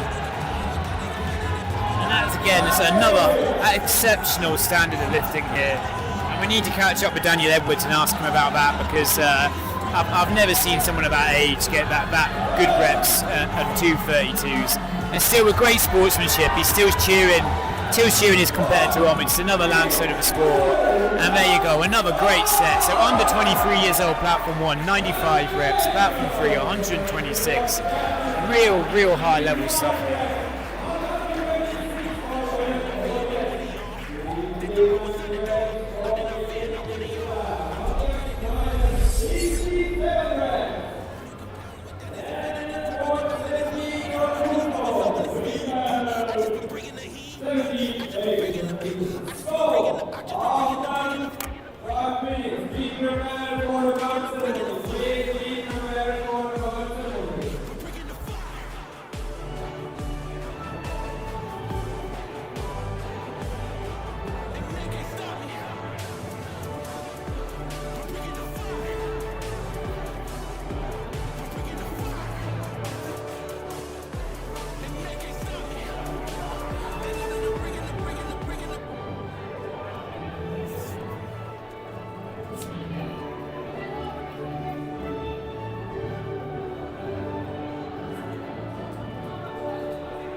chance.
cause we're rolling under lights, we don't get anxious. Do it with a purpose, we don't do it to be famous. Really, they been hating cause they ain't us. Lock in and get dangerous. What you get, you see, I'll always be me. What you get, you see, I need no ID, I need nothing, no, something wrong. I like Kim Rose, I need money rolls, flip it go, see you when I'm old. In a Tesla, still would ride a diesel, I'm not green, no, but the checks was. Now they come in wires, I'm retired off the best ones. I was in the creek, then in the dirt, I lived on both sides. Still was always me, no double life, can't pick the best ones. Friends, they come and go, so are the best ones. Through the lowest lows, and I still got blessed up. I've been running non-stop, I can't rest up. I'll just keep on working till I'm the best up. I've been trying to do right, but getting left much. Slipped and fell a few times, still got my chest up. In the gym, I got my chest up. New Takovas on my toes, now that the check's up. Giddy up! Lock in, lights, camera, action. Telly, ESPN, it's a top 10. Lock in, lights, camera, action. I don't fold a band when it's time to win. Trolling cause we're rolling under lights, we don't get anxious. Do it with a purpose, we don't do it to be famous. Really, they been hating cause they ain't us. Lock in and get dangerous. Look in the mirror just for motivation. I see my past, I see my kids, it gets me motivated. Don't gotta say it, I just know they're hating. Little white boy, tattoos and money, Ben had that motion, baby. I got that motion like the ocean, baby. 9 to 5, then the 5 to 9, yeah, they used to call me crazy. I put that work in, you can't call me lazy. I'm in the light, no pressure, never faze me. Got me shining like a diamond, put one on my lady. Only one girl who could call me baby. Vision clear, I used to see it hazy. Vision clear, I can see it now. Every time they try to take me out, back to back, I'm wildin' now. I hit the top and didn't say a word. I hit the top and didn't say a word, and still they never shout me out. This not for you, I'm trying to make me proud. This not for you, I'm trying to make me proud. In the mirror, say it loud. Lock in, lights, camera, action. Telly, ESPN, it's a top 10. Lock in, lights, camera, action. I don't fold a band when it's time to win. Trolling cause we're rolling under lights, we don't get anxious. Do it with a purpose, we don't do it to be famous. Really, they been hating cause they ain't us. Lock in and get dangerous.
them IUKL.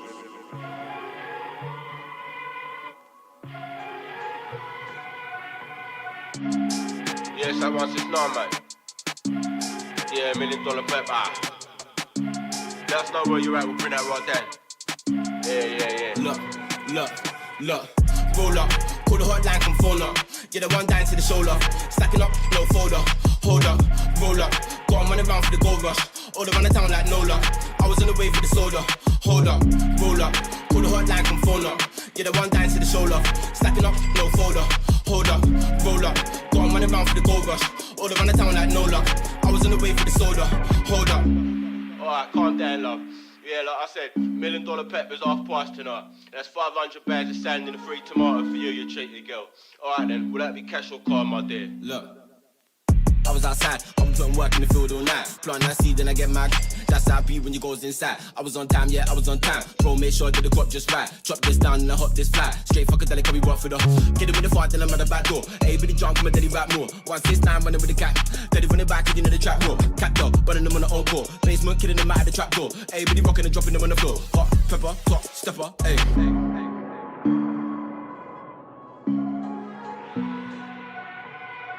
Roll up, call the hotline, come phone up. Yeah, the one down to the shoulder, stacking up, no folder. Hold up, roll up, go on running around for the gold rush. All around the town like no luck. I was on the way for the soda. Hold up, roll up, call the hotline, come phone up. Yeah, the one down to the shoulder, stacking up, no folder. Hold up, roll up, go on running around for the gold rush. All around the town like no luck. I was on the way for the soda. Hold up. Okay, now then, people. Let me tell you how I stumbled upon this mystical seed. Let's kind of bear the fruits that we've all now come to know and cherish as our beloved $1 million bet. Alright, calm down, love. Look, one late night, on the way home in the dark, no light. Found couple seeds with a note by a tree. Said plant me, cat deli, it's time. Jumped in the field with a lightning strike. Shit got real, can't believe my eye. Then I jumped in the ride. Get it with the fun, then I'm at the back door. Hey, with the jump, come and daddy rap more. 169 running with the cat. Daddy running back, you know the trap door. Cat dog, encore. Basement, killing them out of the trap door. Hey, Billy rocking and dropping them on the floor. Hot, pepper, clock, stepper. Hey. It's as easy as that. We come, we go, money in the bag, you know what I mean? Proper old stuff. Can't get it nowhere else. Listen, if you find some muppet on the street, even if he says he's selling $1 million pepper, I'll just give you your money back, you know what I mean? It's nothing to me. Cause no one, and I mean no one, yeah? And I'll put down my little son live his life, right? No one ain't got my say to manufacture $1 million pepper. Yeah, money in the bag. Roll up, call the hotline, come phone up. Yeah, the one down to the shoulder, stacking up, no folder. Hold up, roll up, go on running around for the gold rush. All around the town like no luck. I was on the way for the soda. Hold up, roll up, call the hotline, come phone up. Yeah, the one down to the shoulder, stacking up, no folder. Hold up, roll up, go on running around for the gold rush. All around the town like no luck. I was on the way for the soda. Hold up.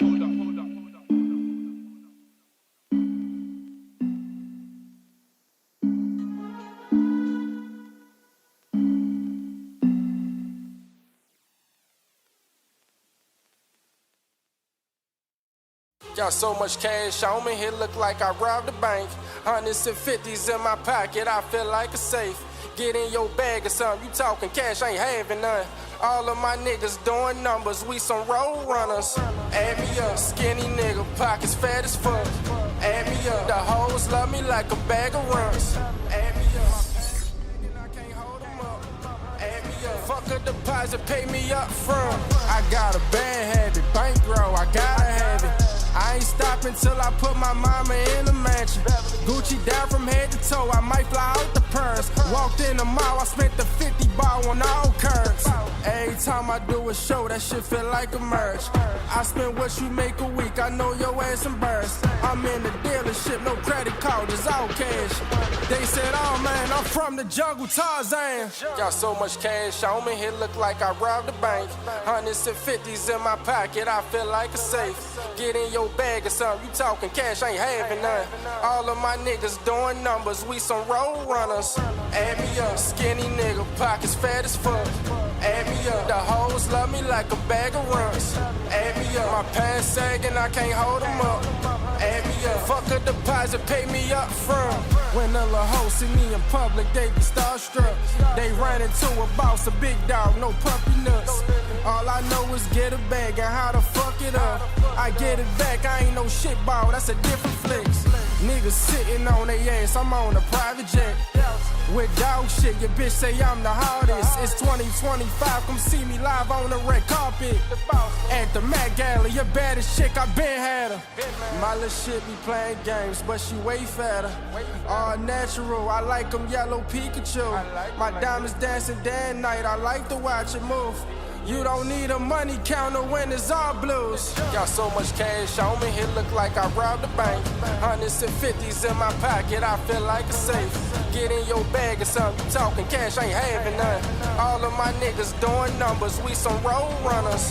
Add me up, skinny nigga, pockets fat as fuck. Add me up, the hoes love me like a bag of runs. Add me up, my pants sagging, I can't hold them up. Add me up, fuck a deposit, pay me up front. Hey, turn me up, bro. Shout out to Deborah.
Fear none, gotta stand tall too many times. Bust down a new Jacob, just too many diamonds. Like fucking what you gonna do, baby, you too damn fine. Let's run it up. They don't wanna see us in the playoffs. They don't wanna see us in the playoffs. They don't wanna see us in the playoffs. They don't wanna see us in the playoffs. I could see y'all play out. Y'all boys gonna lose, it ain't no doubt. Can't use my name for no more clout. If y'all wanna win, just follow my route. Shorty rolling, shorty tryna get it rolling. Young and grinding, he gon' get it. Put them peas up in the stoley. He gon' drive 1,000 miles till his pockets keep on growing. I be skating all the ice on my neck like a goalie. When she with you, yeah, shorty, she pursuing me. Would hate if I was you, yeah. We the best to do it, baby. We the best to do it, huh? We the best to do it, baby. Got a hat trick, that 3 shorties on the daily. My mind gone, I just crashed in the Mercedes. Took a picture with a bitch, now the whole thing she famous. It's bye-bye, little baby. I'm in the trap ballin' like Jordan, like we in the 80s. In the field, youngest throwing bullets round like Brady. Catching plays, always 50K, what they gotta pay me. Gotta go hard on this bitch, can't let them play me. Don't be crazy. Nah. They don't wanna see us in the playoffs. They don't wanna see us in the playoffs. They don't wanna see us in the playoffs. They don't wanna see us in the playoffs. I can see y'all play out. Y'all boys gon' lose, it ain't no doubt. Can't use my name for no more clout. If y'all wanna win, just follow my route. Like 24/7, we get it, we run up a check. I'm in the Irish, they call me a goat black for just to make them upset. VV's a bustin', can't fuck with no SIs. My jeweler a chef, we the king of the city. Shit, I'm the best of the best. Shorty rollin', shorty tryna get it rolling. Young and grindin', he gon' get it. Put the seats rollin', he gon' drive 1,000 miles, so his pockets keep on growing. I be skiing all this ice on my neck like a goalie. When she with you, yeah, shorty, she pursuing me. Would hate if I was you, yeah. We the best to do it, baby. We the best to do it, We the best to do it, baby. They don't wanna see us in the playoffs. They don't wanna see us in the playoffs. They don't wanna see us in the playoffs. They don't wanna see us in the playoffs. I can see y'all play out. Y'all boys gon' lose, it ain't no doubt. Can't use my name for no more clout. If y'all wanna win, just follow my route.